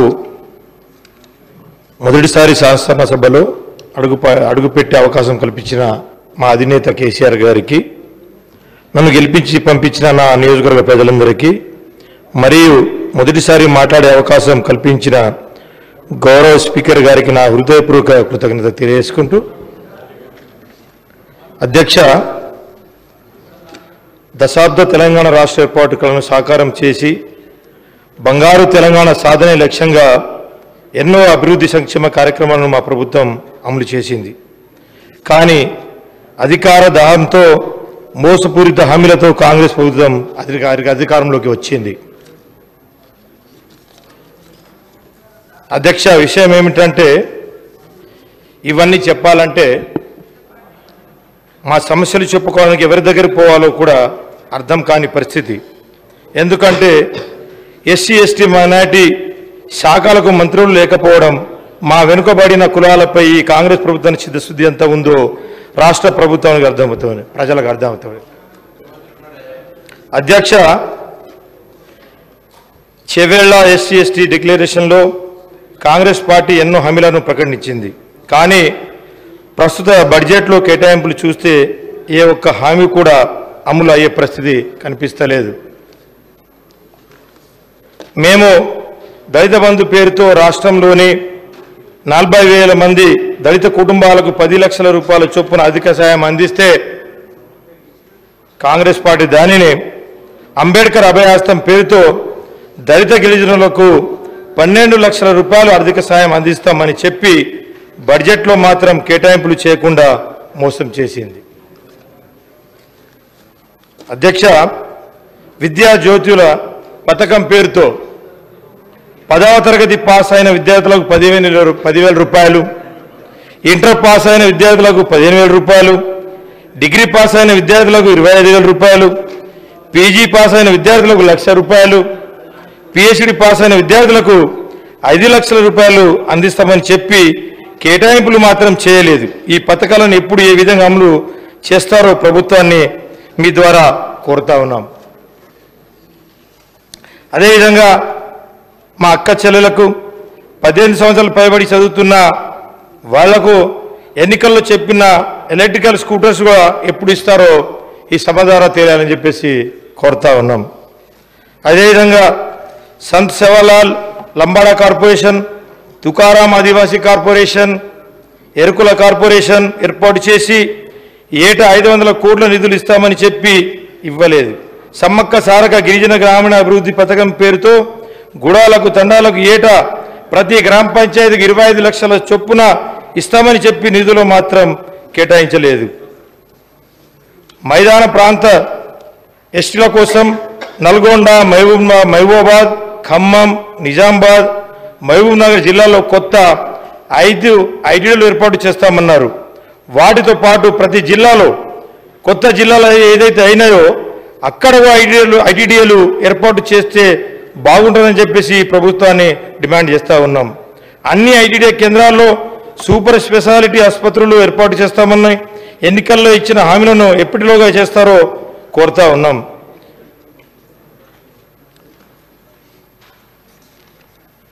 అదేవిధంగా ఆడపిల్ల పెళ్లి చేయాలంటేనే ఎంతో భారమయ్యే గిరిజన ఆదివాసీ సోదరులు కళ్యాణ లక్ష్మి పేరుతో 1,00,000 రూపాయల సాయం అందించి మేనమామగా ఆదుకున్న మా నాయకుడు కేసీఆర్ గారు. కానీ ఈ పథకానికి అదనంగా తులం బంగారం ఇస్తామని చెప్పి అధికారంలోకి వచ్చిన కాంగ్రెస్ ప్రభుత్వం 8 నెలలు అయినా ఇంకా అమలు చేయలేదు. కాబట్టి ఎప్పుడు ఇస్తారని మా గిరిజన అక్క చెల్లెలు ఎదురు చూస్తూ ఉన్నారు. ఎన్నికల మేనిఫెస్టోలో ఇళ్ల స్థలాలతో పాటు ఇల్లు మంజూరు చేస్తామని చెప్పిన ప్రభుత్వ స్థలాలు పంపిణీ విషయంలో కూడా నిర్ణయం తీసుకోలేదు. ఎస్సీ రిజర్వేషన్ల 18% పెంచుతామని హామీని అమలు చేయాలని కోరుతా ఉన్నాం. ఎస్సీ మాల మాదిగలతో పాటు ఇతర కులాలకు 3 కార్పొరేషన్లు ఏర్పాటు చేయడంతో పాటు ఏడాదికి ఒక కార్పొరేషన్కి 750 కోట్ల చొప్పున నిధులు మంజూరు చేస్తామని చెప్పిన వాగ్దానాన్ని బడ్జెట్లో ప్రస్తావించకపోవడం చూస్తుంటే ప్రభుత్వానికి హామీలపై ఉన్న చిత్తశుద్ధి అర్థమవుతుంది. మైనార్టీ డిక్లరేషన్ అధికారంలోకి వచ్చిన 6 నెలలలోపు కులగణన చేసి దాని ఆధారంగా అన్ని వెనుకబడిన కులాలతో పాటు మైనార్టీలకు కూడా విద్య మరియు ఉద్యోగాలతో పాటు సంక్షేమ పథకాలలో రిజర్వేషన్ అమలు చేస్తామని చెప్పిన హామీ 8 నెలలు గడుస్తున్న అతిగతి లేదు. మైనార్టీ బడ్జెట్ 4,000 కోట్లకు పెంచి సప్లైన్ అమలు చేస్తామని చెప్పి 2,258 కోట్లు మాత్రమే బడ్జెట్లో ప్రతిపాదించింది. నిరుద్యోగ యువకులకు సబ్సిడీపై రుణాలు అందించేందుకు 1000 కోట్లు కేటాయిస్తామని చెప్పి దానిని మాత్రం ప్రస్తావించలేదు. అబ్దుల్ కలాం తోఫా ఈ తలీఫ్ పథకం పేరుతో అదే మైనార్టీ సోదరులకు కూడా 10వ తరగతి పాస్ అయిన వాళ్ళకు 10,000, ఇంటర్ పాస్ అయిన వాళ్ళకు 15,000, డిగ్రీ పాస్ అయిన వాళ్ళకు 25,000, పీజీ పాస్ అయిన వాళ్ళకు 1,00,000 రూపాయలు, పిహెచ్డి పాస్ అయిన వాళ్ళకు 5 లక్షల రూపాయలు అధికారం చేస్తామని చెప్పిన పూర్తి నుంచి తీరు చూస్తుంటే మైనార్టీలకు అభివృద్ధిపై ప్రభుత్వానికి ఉన్న చిత్తశుద్ధి అర్థమవుతున్నది. యూత్ అండ్ స్పోర్ట్స్ రాష్ట్రంలో 2 లక్షల ఉద్యోగాలు ఖాళీలను ఏడాదిలోగా భర్తీ చేసేందుకు జూన్ 2న అవతరణ దినోత్సవం రోజున జాబ్ క్యాలెండర్ విడుదల చేస్తామని చేసి సెప్టెంబర్ 17 హైదరాబాద్ విమోచన దినోత్సవం రోజున నియామక పత్రాలు ఇస్తామని చెప్పిన హామీకి అతి లేదు గతి లేదు. నిరుద్యోగులు నిరుద్యోగ భృతి కింద నెలకు 4,000 రూపాయలు ఇస్తామన్న హామీ ప్రస్తావన లేకపోవడం బాధాకరం. అదేవిధంగా గ్రూప్ 2, గ్రూప్ 1 ఒకటికి 100% పిలుస్తామన్నారు. గ్రూప్ 2లో 2,000 పోస్టులు పెంచుతామన్నారు. గ్రూప్ 3లో 3,000 పోస్టులు పెంచుతామన్నారు. కానీ కేసీఆర్ సార్ 95% లోకల్ రిజర్వేషన్ తెచ్చినారు. అంతేకాకుండా 6 నుంచి 10% రిజర్వేషన్ పెంచారు. గిరిజనులకు ఇచ్చిన మాట నిలబెట్టుకున్నటువంటి మహానుభావుడు కేసీఆర్ గారికి ప్రత్యేక ధన్యవాదాలు. అదేవిధంగా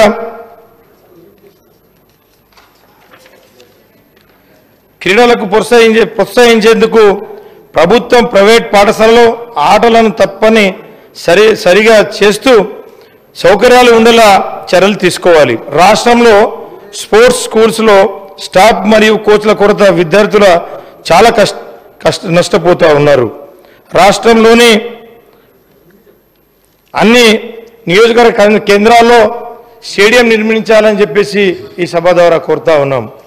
అదేవిధంగా రాష్ట్రంలోని అన్ని గురుకులాలు మోడల్ స్కూల్స్లలో అదనపు గదులను నిర్మాణం చేసి విద్యార్థుల సంఖ్య పెంచి ఆ యొక్క విద్యార్థులను ఆదుకోవాలని చెప్పేసి ఈ సందర్భంగా తెలియజేస్తున్నాం. పోడు పట్టాల పంపిణీ చేయాలి. ఈ ప్రభుత్వం కొత్తగా చేసింది ఏం లేదు. అదేవిధంగా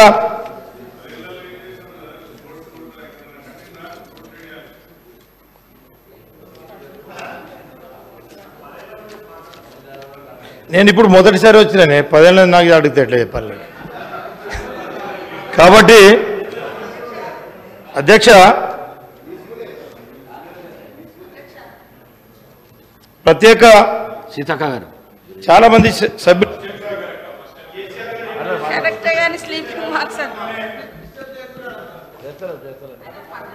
కాబట్టి ప్రత్యేక తెలంగాణ రాష్ట్రం సాధనకు ముందు అభివృద్ధికి అమలులో ఉన్న ఎస్సీ ఎస్టీ బీసీ మైనారిటీ వర్గాలకు కేసీఆర్ గారి నాయకత్వంలో 10 ఏళ్ల పాలనలో ఎన్నో అభివృద్ధి సంక్షేమ పథకాలు అమలుతో బాసటగా నిలిచింది. రాష్ట్రంలో 1047 ఎస్సీ ఎస్టీ బీసీ మైనారిటీ గురుకులాలను ఏర్పాటు చేశారు. 6,70,000 ఎకరాల పోడు భూముల పట్టాలు పంపిణీ చేసి వాటితో పాటు బ్యాంకులో రుణాలు పొందే అవకాశాన్ని కల్పించారు. వాటితో పాటు రైతు బంధు పథకాన్ని అమలు చేశారు.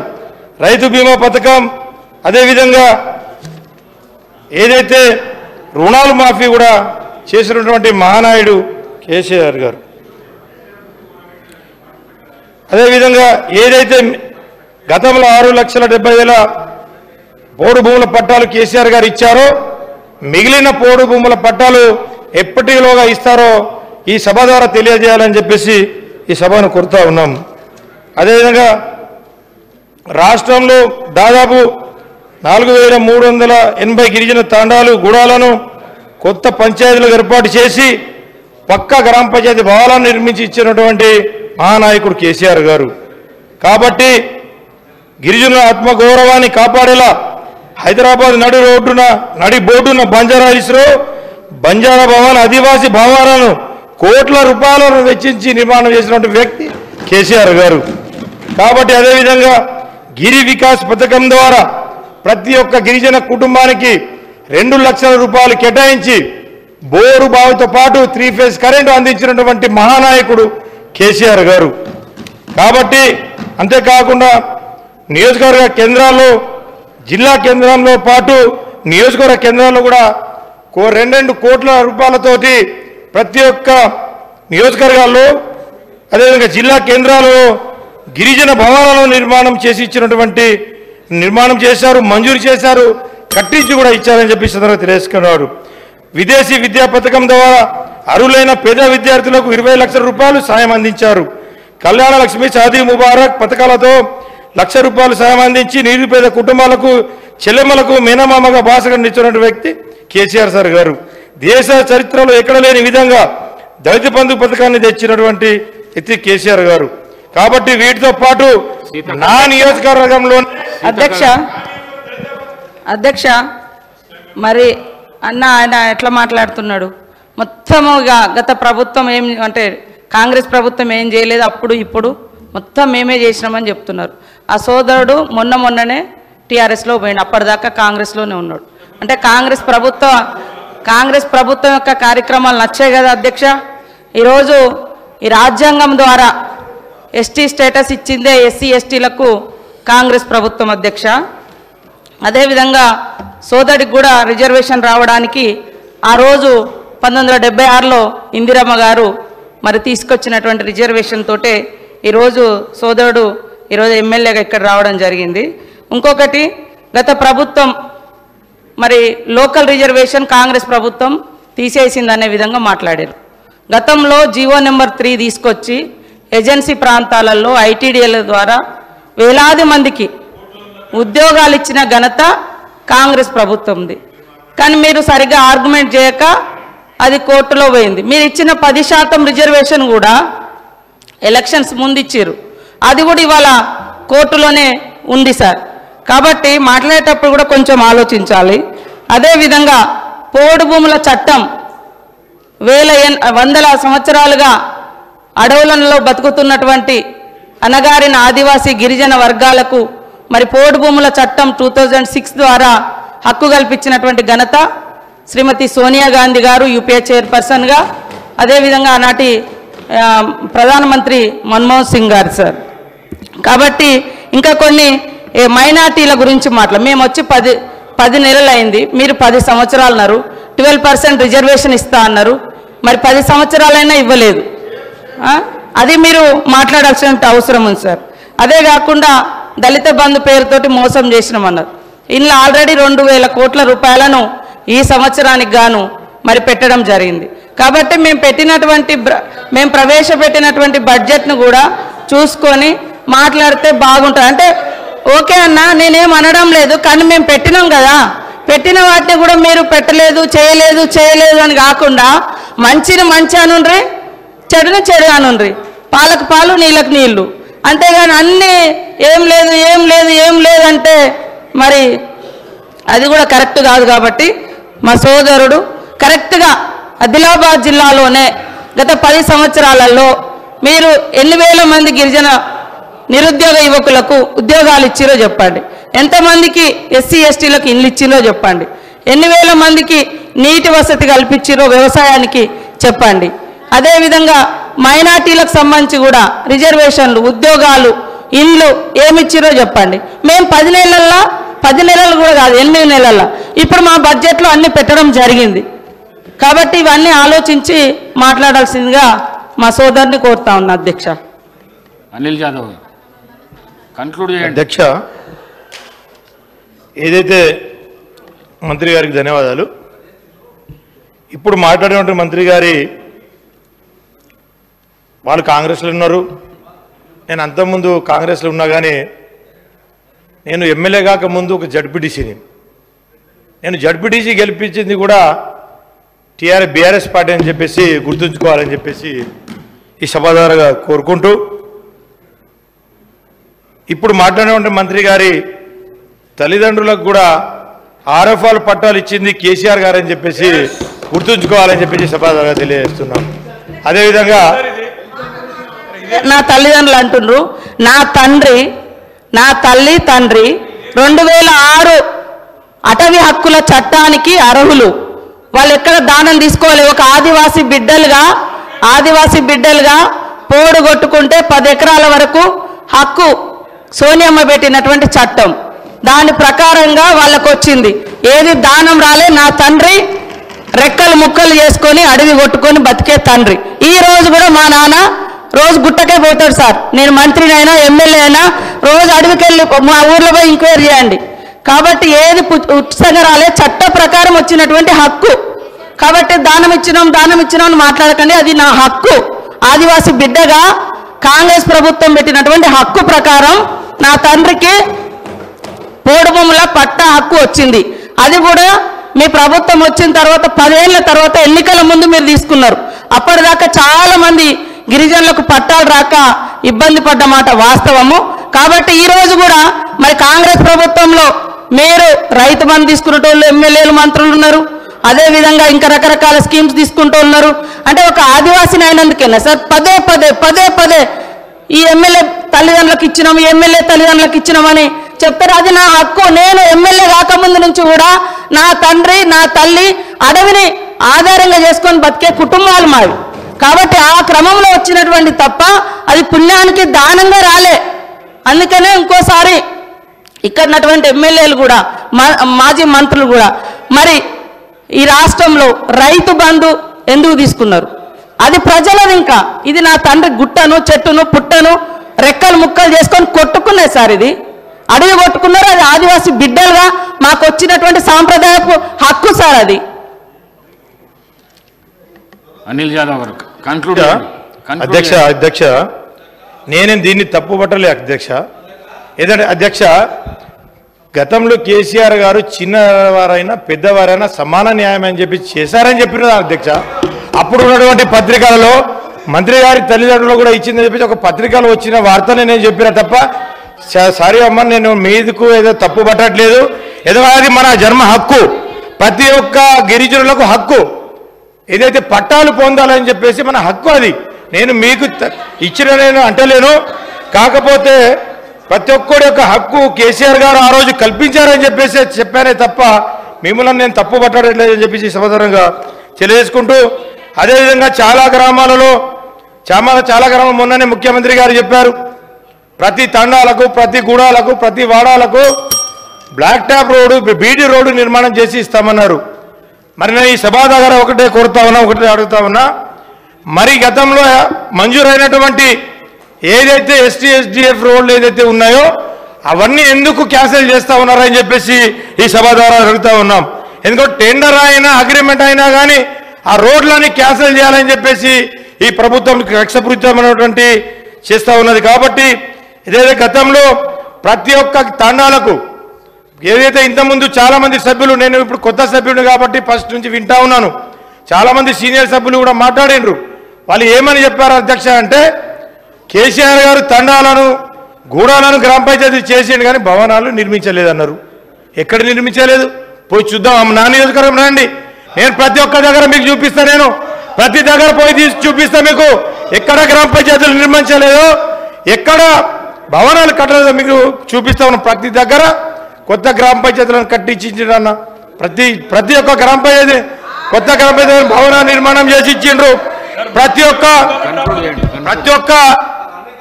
ఒక్క గిరి వికాస్ పథకంలో ప్రతి ఒక్క కులం మతం అని తేడా లేకుండా ప్రతి గిరిజన కుటుంబానికి, ప్రతి ఒక్క కుటుంబానికి 2 లక్షల రూపాయలు మంజూరు చేసి బోరు బావి నిర్మాణం చేసి బోరు కొట్టి 3 ఫేజ్ కరెంట్ అనేది తెలియదు మా గూడాలలో తాండాలలో, అట్లాంటి 3 ఫేజ్ కరెంట్ ఇచ్చి 2 పంటల సౌలత కల్పించినటువంటి కేసీఆర్ గారు. కాబట్టి అదేవిధంగా అయితే గతంలో ఆర్ఎఫ్ఆర్ పట్టాలు ఇచ్చాడు, కానీ బ్యాంకులలో రుణాలు ఇవ్వకపోతుండే.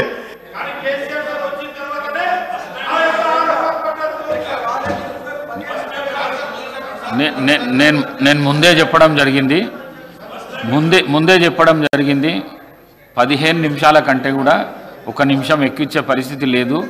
ఒకవేళ ఆ విధంగా చేస్తే మీకు చెప్పకుండానే మైక్ కట్ చేస్తే మీ గౌరవంకు భంగం కలిగినట్లుంటుంది.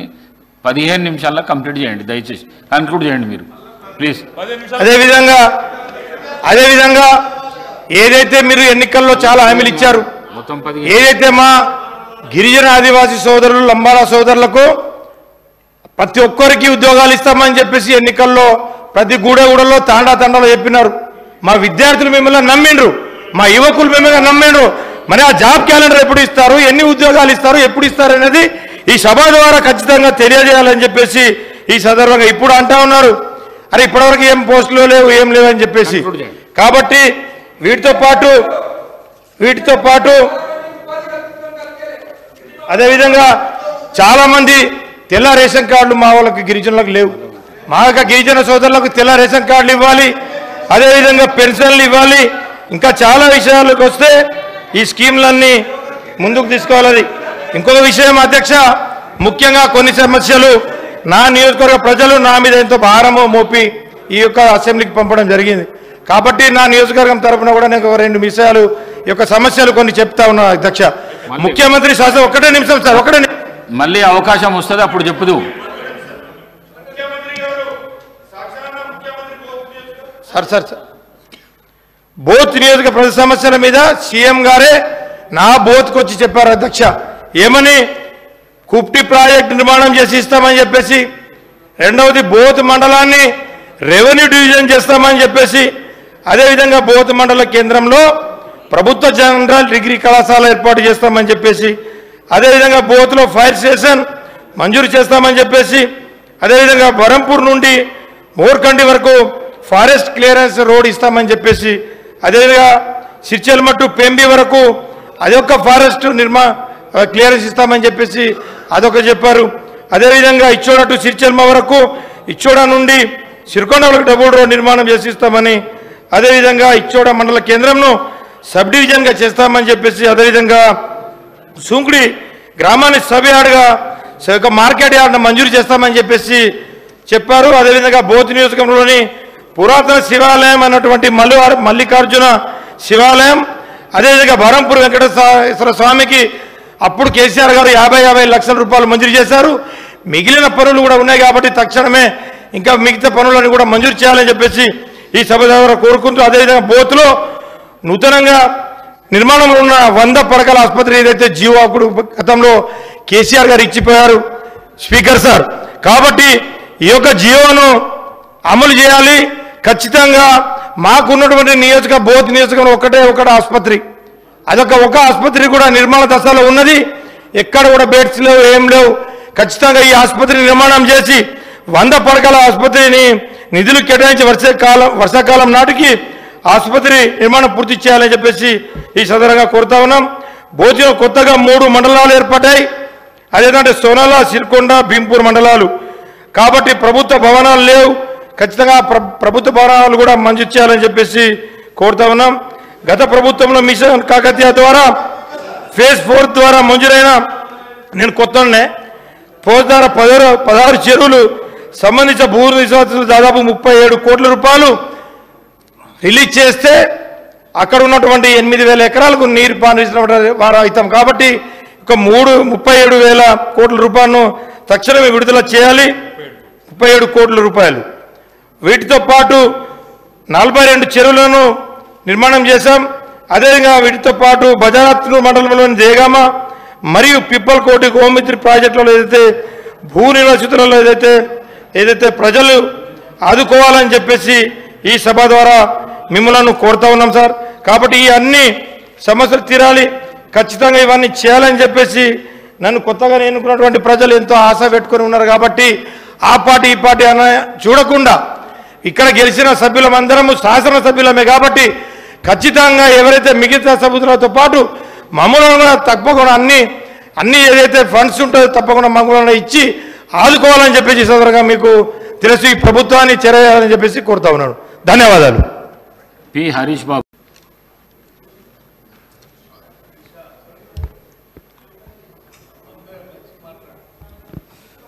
అధ్యక్ష, నేను ఇవాళ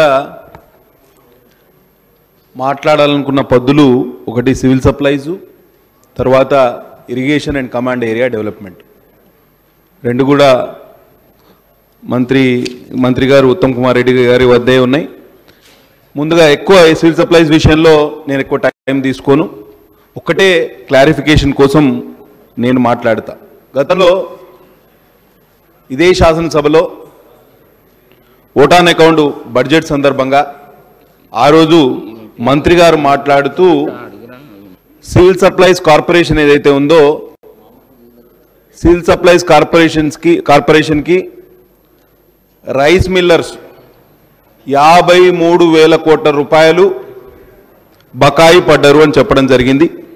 ఇప్పుడు బడ్జెట్ ప్రసంగంలో మంత్రి గారు మాట్లాడుతూ 3,000 కోట్ల రూపాయల రికవరీ కోసం ప్రయత్నం చేస్తున్నామని చెప్పారు. నాకు ఈ అంకెల గారెడి ఏందో అర్థం కాలేదు. అప్పుడేమో 53,000 కోట్లు ఎట్లయితాయి, ఇప్పుడు 3,000 కోట్లు ఎట్లయితాయి, మధ్యలో జరిగిన మతలబ్ ఏందనేది కూడా అందరికీ తెలవాల్సిన అవసరం ఉంది. కాబట్టి మంత్రి గారు రిప్లై ఇచ్చేటప్పుడు దీనికి క్లారిఫికేషన్ ఇవ్వవలసిందిగా కోరుతూ డైరెక్ట్గా irrigation and command area development పద్దు మీద మాట్లాడదలుచుకున్నా. Sir, we all know water is always indispensable for life, be it for irrigation, be it for drinking water. మానవ పరిణామ క్రమమే నీటి నుండి పుట్టింది. కాబట్టి నీటిని మనిషికి లేకపోతే మిగతా ప్రాణులకు దూరంగా ఉంచే ప్రయత్నం ఎవరు చేయలేరు. గవర్నమెంట్ ప్రయారిటీ కూడా వాటర్ మీద ఉంటుంది. గత ప్రభుత్వం కూడా చేసింది అని చాలా చెప్పుకున్నారు. కానీ ఏమి జరిగింది ఏం జరగలేదు అనేది ఒకసారి మనం బేరీజు వేసుకోవాల్సిన అవసరం ఉన్నది. ఇప్పుడు కొత్తగా బడ్జెట్ పద్దుల సందర్భంగా వచ్చిన సమాచారం మేరకు government plans to create 36 lakh acres of irrigation potential in the next 5 years. దానికోసం క్యాపిటల్ ఇన్వెస్ట్మెంట్ ఎంత పెడుతున్నారు ఈ సంవత్సరం వార్షిక బడ్జెట్లో అంటే 10,830 కోట్ల రూపాయలు. వీరు మంత్రి గారు చెప్పింది ఏంటంటే నియర్ కంప్లీషన్ ప్రాజెక్ట్స్, అంటే కంప్లీషన్కి దగ్గరగా ఉన్న ప్రాజెక్ట్స్ కంప్లీట్ చేస్తాం అని చెప్పడం చాలా ప్రూడెంట్ ఐడియా కూడా. దాని అందరూ మనం సమర్థించాల్సిన అవసరం ఉన్నది. అయితే ఈ గోదావరి బేసిన్లో 6 ప్రాజెక్టులను యుద్ధ ప్రాతిపదికన పూర్తి చేస్తామని చెప్పడం జరిగింది. ఒకటి చిన్న Kaleshwaram, Modikunta Vagu, lower Penganga including Chanaka Korata, Yellampalli, Devadula and Sitarama. Total investment on 6 projects ఎంత అంటే 3,040 కోట్ల రూపాయలతోటి 3,32,000 ఎకరాల ఆయకట్టు 3.32 lakh acres of new ayacut will be created in Godavari basin. Krishna basin కు వచ్చేవరకు they have plans to complete pending works of Koil Sagar, Bhima, Nettempadu, Kalvakurti, Dindi, AMRP, SLBC projects with an investment of 4,367 crores to create a new ayacut of 2.53 lakh acres. అంటే టోటల్గా 6 లక్షల ఎకరాల ఆయకట్టు ఈ సంవత్సరం complete చేస్తాం. కొత్తగా ఆయకట్టు స్థిరీకరిస్తాం, లేకపోతే కొత్తగా ఆయకట్టును దీనికి ఇరిగేషన్ అండ్ సిఐడి కిందకి తీసుకొస్తాం, కొత్తగా దానికి నీళ్ళు ఇస్తామని చెప్పడం జరిగింది. 5 సంవత్సరాలు లెక్క వేసుకుంటే 30 నుంచి 35 లక్షల ఎకరాల ఆయకట్టును స్థిరీకరించడానికి లేకపోతే కొత్తగా నీళ్ళు ఇవ్వడానికి ప్రభుత్వం ప్రయత్నం చేస్తుంది. తప్పకుండా ఇది జరిగితే ప్రభుత్వాన్ని మనం అందరం అభినందించాల్సిన అవసరం ఉన్నది. గతంలో 1,00,000 ఎకరాలకు నీళ్ళు ఇచ్చినామన్నారు. ఎవరు? గత ప్రభుత్వం 10 ఏళ్లలో 1,00,000 ఎకరాలు నీళ్ళు ఇచ్చినామని. అయితే మినిస్టర్ గారు మాట్లాడుతూ దాని మీద ఖర్చు పెట్టింది కాళేశ్వరం లిఫ్ట్ ఇరిగేషన్ స్కీమ్ మీద, గోదావరి రివర్ బేసిన్ కింద వచ్చే ఈ ప్రాజెక్టుకు 93,872 కోట్లు, అంటే 94,000 కోట్ల రూపాయల పెండింగ్తో వీరు ఆయకట్టు ఎంత వచ్చిందంటే 98,590 ఎకరాలు, అంటే దాదాపు 1 కోటి రూపాయలు ఒక ఎకరానికి నీళ్ళు ఇవ్వడానికి 1 కోటి రూపాయల ఖర్చు పెట్టినరు అనేది గణాంకాలు. మేం చెప్పేది ఏంటంటే గతంలో బీఆర్ఎస్ అధికారంలో ఉన్నన్ని రోజులు పెద్ద కాళేశ్వరం, ఇప్పుడు కొత్తగా చిన్న కాళేశ్వరం అంటే ముక్తేశ్వరం లిఫ్ట్ ఇరిగేషన్ స్కీమ్ గురించి వింటున్నాం. అంటే ఎవరు అధికారంలోకి వచ్చినా ఆ కాళేశ్వరం పదం నుంచి మనం ఇంకా దూరం జరగలేకపోతున్నాం. దానికి కారణం ఏందో కూడా మనం తెలుసుకోవాలి. ఎప్పుడు చీఫ్ మినిస్టర్ గారు ఆఫీస్కి పోయినా నల్గొండ ఖమ్మం నాయకులే కనిపిస్తారు. మాకు ఒకటే రంది, ఉత్తర తెలంగాణలో రంది అంట భయం ఏంటంటే మొత్తం నల్గొండ ఖమ్మంకే నిధులు పోతే మరి మా వెనకబడ్డ ప్రాంతాల పరిస్థితి ఏంది అనేది మాకు అప్పుడప్పుడు భయం వేస్తుంది. అయితే దీని నుంచి కూడా ఇవాళ ప్రధానమంత్రి కిసాన్ సించాయి యోజన కింద కేంద్రం నిన్ననే ఒక సమాచారం ఇచ్చింది రాజ్యసభలో మాట్లాడుతూ. Union minister for Jal Shakti Shri Gajendra Singh Shekhawat ji in a written statement on Monday told Rajya Sabha that 4.1 lakh hectares of irrigation potential was created so far under 11 ongoing medium and major and medium irrigation projects in Telangana under Pradhan Mantri Kisan Sinchai Yojana Accelerated Irrigation Benefit Program.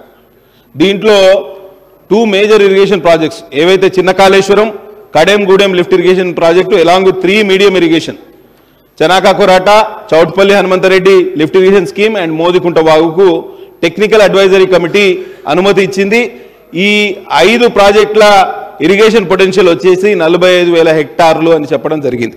మరి కేంద్ర ప్రభుత్వం సహకరించలేదని మనం తీర్మానమే ప్రవేశపెట్టినాం.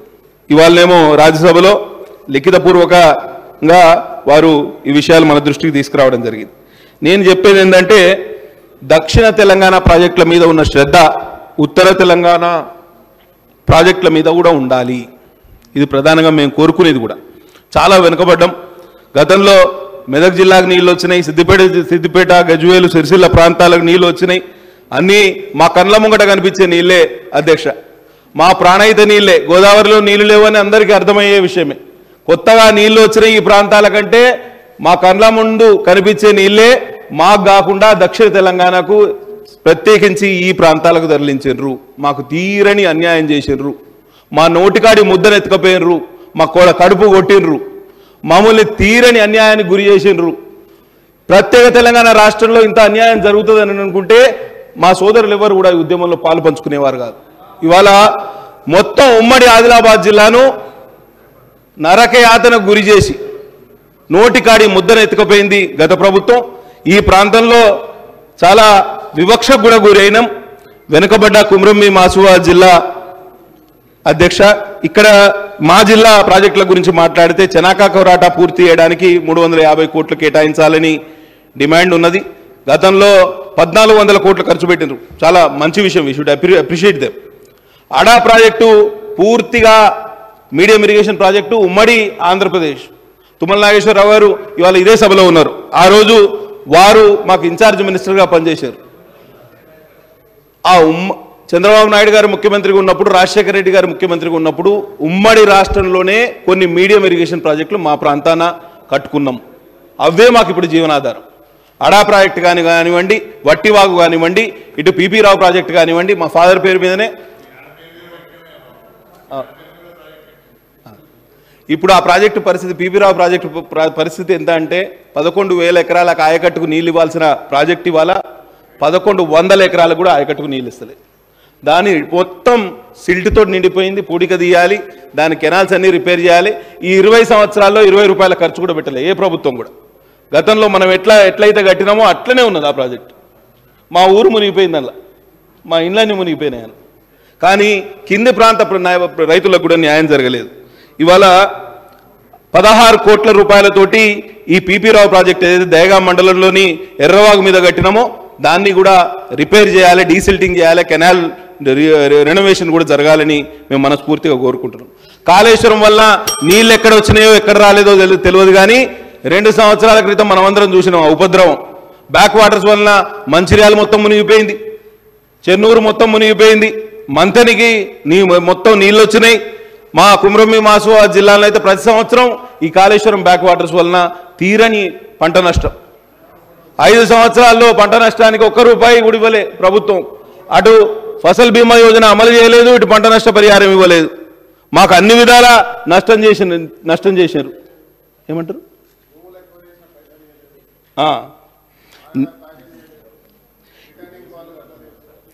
నేను ఒక్కటే కోరుతున్నా మంత్రి గారిని, మీకు ఈ ప్రాంతం మీద పూర్తి అవగాహన ఉన్నది. ఇరిగేషన్ మంత్రి వర్యులకి గతంలో తుమిడేటి ప్రాంతానికి కూడా వచ్చిండ్రు. వారు అక్కడ సారెను సమర్పించారు. నీళ్లు తుమిడేటి వద్ద నీళ్లు లేవు అని ఎవరైనా చెప్తే అంతకన్నా అన్యాయం ఇంకోటి ఉండదు. ఈ సంవత్సరం ఇప్పటికే 300 టీఎంసీలు ఆ తుమిడేటి వద్ద దగ్గర నుంచి కింద కాళేశ్వరం వరకు పోయినాయి. 300 టీఎంసీలు. ఒక సంవత్సరం అయితే 7 సంవత్సరాల క్రితం ఒక సంవత్సరం విపరీతంగా వరదలు వస్తే 3000 టీఎంసీల నీళ్లు కూడా అక్కడ ఉండే. ఎవరన్నా ఇక్కడ తుమిడేటి దగ్గర నీళ్లు లేవు అని అంటే కేవలం అది మోసపూరితమైన ఆలోచన తప్పించి దాంట్లో నిజాయితీ లేదు అని.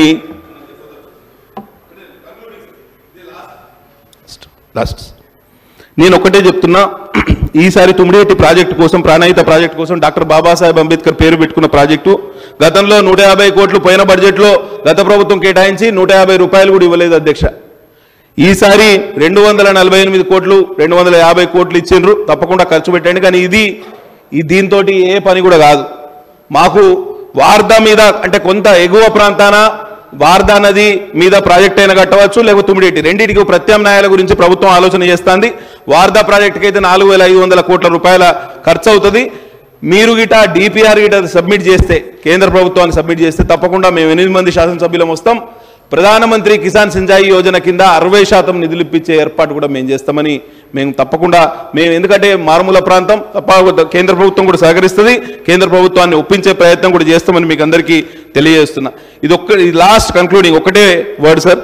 వెనుకబడ్డ కుమ్రంభీం ఆసిఫాబాద్ జిల్లా నేనేమంటున్నా అంటే ఈ వివక్ష, ఈ వెనుకబాటుతనం, ఈ అన్యాయం, ఈ మోసపూరిత ఆలోచనలు ఇవన్నిట్లో మేము వెళ్ళదలుచుకోలే. కానీ ఈ వివక్ష ఇట్లనే కొనసాగితే మాత్రం ఒక పని చేయాలి ప్రభుత్వం. మేము గతంలో అనుకునే వాళ్ళం, గతంలో మహారాష్ట్ర వెనుకబడ్డది అనుకునే వాళ్ళం. ఇవాళ మహారాష్ట్రలో మా పక్కనే చంద్రపూర్ జిల్లా ఉన్నది, అటు గడ్చిరోలి జిల్లా ఉన్నది. ఈ 2 ప్రాంతాల్లో రోడ్ కనెక్టివిటీ బాగా ఇంప్రూవ్ అయింది. వాళ్ళ లివింగ్ స్టాండర్డ్స్ కూడా చాలా వరకు ఇంప్రూవ్ అయినాయి. ఒకవేళ మా ప్రాంతానికి న్యాయం చేయాలనే ఆలోచన గిట్ట ప్రభుత్వానికి లేకపోతే ఒక మంచి పని చేయాలి. మమ్మల్ని మా జిల్లాను వెనుకబడ్డ గిరిజనుల జిల్లా, దళితుల జిల్లా, బడుగు బలహీన వర్గాల జిల్లా, మీరు ఒకవేళ మాకు నిధులు కేటాయించలేని పక్షంలో మమ్మల్ని మహారాష్ట్రలో కలిపినా కూడా మాకు అభ్యంతరం లేదు. 1,00,000 మంది, మేము 2 లక్షల మంది ఓటర్లు ఉన్నాము. అందులో 1,20,000 మంది మరాఠీ మాట్లాడతారు. ఇక మేము ఒక 30 రోజుల మరాఠీ పుస్తకం తీసుకొని మరాఠీ నేర్చుకుంటే మేము అందులో కలిసిపోవడానికి కూడా సిద్ధంగానే ఉన్నాం. ఎందుకు అంటున్నా అంటే గతంలో ఈ వివక్ష లేకుండే, ఈ ప్రత్యేక తెలంగాణ రాష్ట్రంలోనే మా మీద తీవ్రమైన వివక్ష. ఎందుకు మా మీద కక్ష కట్టినరో నాకు ఇంకా అర్థమవుతలేదు. కాబట్టి తప్పకుండా ఈ వివక్షను విడనాడాలే. రోడ్ కనెక్టివిటీ కూడా చాలా పూర్గా ఉంది. దాని విషయంలో ఇంకోసారి మాట్లాడడానికి అవకాశం వస్తుంది. కానీ నిధులు ఒక్కటి మాత్రం నిజం నేను చెప్పేది, ఒకవేళ ప్రభుత్వం ఉమ్మడి ఆదిలాబాద్ జిల్లా మీడియం అండ్ మేజర్ ఇరిగేషన్ ప్రాజెక్టుల మీద ఒక రివ్యూ మీటింగ్ పెట్టాలి. మా మంత్రి గారు తప్పకుండా మేమందరం వస్తాం, దాని మీద సానుకూలంగా చర్చిద్దాం. ఒక అడుగు ముందుకేసి నేను కోరేది అంటే ప్రభుత్వాన్ని ఒక హౌస్ కమిటీ వేయండి. వెనుకబడ్డ ప్రాంతాల అభివృద్ధి కోసం, అధ్యయనం కోసం, అసలు పరిష్కార మార్గాలను సూచించడానికి ఒక హౌస్ కమిటీ వేస్తే మా దగ్గర నుంచి మొదలు పెడితే ప్రాణహిత పరివాహక నుంచి మొదలు పెడితే గోదావరి పరివాహక ప్రాంతం, ఖమ్మంలోని, మహబూబాబాద్లోని వెనుకబడ్డ ప్రాంతాల అభివృద్ధి కోసం కూడా పరిష్కార మార్గాలు సూచించడానికి ఒక అవకాశం వస్తుంది. కాబట్టి తప్పకుండా ఈ హౌస్ కమిటీ విజ్ఞప్తిని ప్రభుత్వం పరిశీలించాలని కోరుతూ నేను సెలవు తీసుకుంటున్నా. ధన్యవాదాలు అధ్యక్ష. అట్లనే ఒక్కటే last minute sir, forest clearances కూడా చాలా జటిలంగా తయారైనాయి. ఫారెస్ట్ మినిస్టర్ గారు ఇంతకుముందు ఇక్కడే ఉండే. మా ఫారెస్ట్ మిటిగేషన్ మెజర్స్ కోసం రోడ్లకి 12 కోట్ల రూపాయలు ప్రభుత్వం డిపాజిట్ చేయాలి. ఆ డిపాజిట్ చేయక మా జిల్లాలో మొత్తం అటవీ ప్రాంతం అన్నిటికీ ఫారెస్ట్ క్లియరెన్సెస్ కావాలి. ఇక్కడ ఇన్ఛార్జ్ మంత్రివర్యులు ఇక్కడనే ఉన్నారు. కాబట్టి దయచేసి ఈ 12 కోట్ల నిధులు కూడా సర్దుబాటు చేయవలసిందిగా విజ్ఞప్తి చేస్తూ సెలవు తీసుకుంటున్నా. ధన్యవాదాలు అధ్యక్ష. సాంబశివరావు. అధ్యక్ష నమస్కారం. ఈరోజు చాలా ముఖ్యమైనటువంటి వ్యవసాయ రంగానికి సంబంధించినటువంటి చర్చ జరుగుతూ ఉంది. డిమాండ్ పైన మీకు తెలుసు, మన అందరికీ తెలుసు, మన భారతదేశం వ్యవసాయ ఆధారిత దేశం. రైతు పూర్తిగా నిర్లక్ష్యం చేయబడినటువంటి దేశం. భూమిని నమ్ముకున్న రైతు, మట్టిని నమ్ముకున్న రైతు, ఆ మట్టి నుంచే సర్వ ప్రపంచం నడుస్తుంది. కానీ ఆ మట్టిలో ఉండి మట్టి పని చేసేటువంటి రైతులు పండించే పంటల ద్వారా అందరం భోజనాలు చేయాలి. దేశ ప్రధాని అయినా రాష్ట్రపతి అయినా వాళ్ళు పండించిన పత్తి ద్వారా తయారయ్యే వస్త్రాలు ధరించాలి, అన్ని సమస్తం. కానీ రైతు పరిస్థితి ఎందుకింత దీనంగా ఉందనేది ఇవాళ చర్చలపైన చర్చలు జరుగుతూ ఉన్నాయి. ఉత్తర భారతంలో అయితే పెద్ద ఎత్తున రైతు ఆందోళన జరుగుతూ ఉన్నాయి. రైతులు వాళ్ళ హక్కుల కోసం ఆనాడు స్వాతంత్ర పోరాట కాలంలో ఎలా రోడ్ల మీదకి వచ్చారో ఆ విధంగా వస్తూ ఉన్నారు. అయినా అక్కడ సమస్యలు అలాగే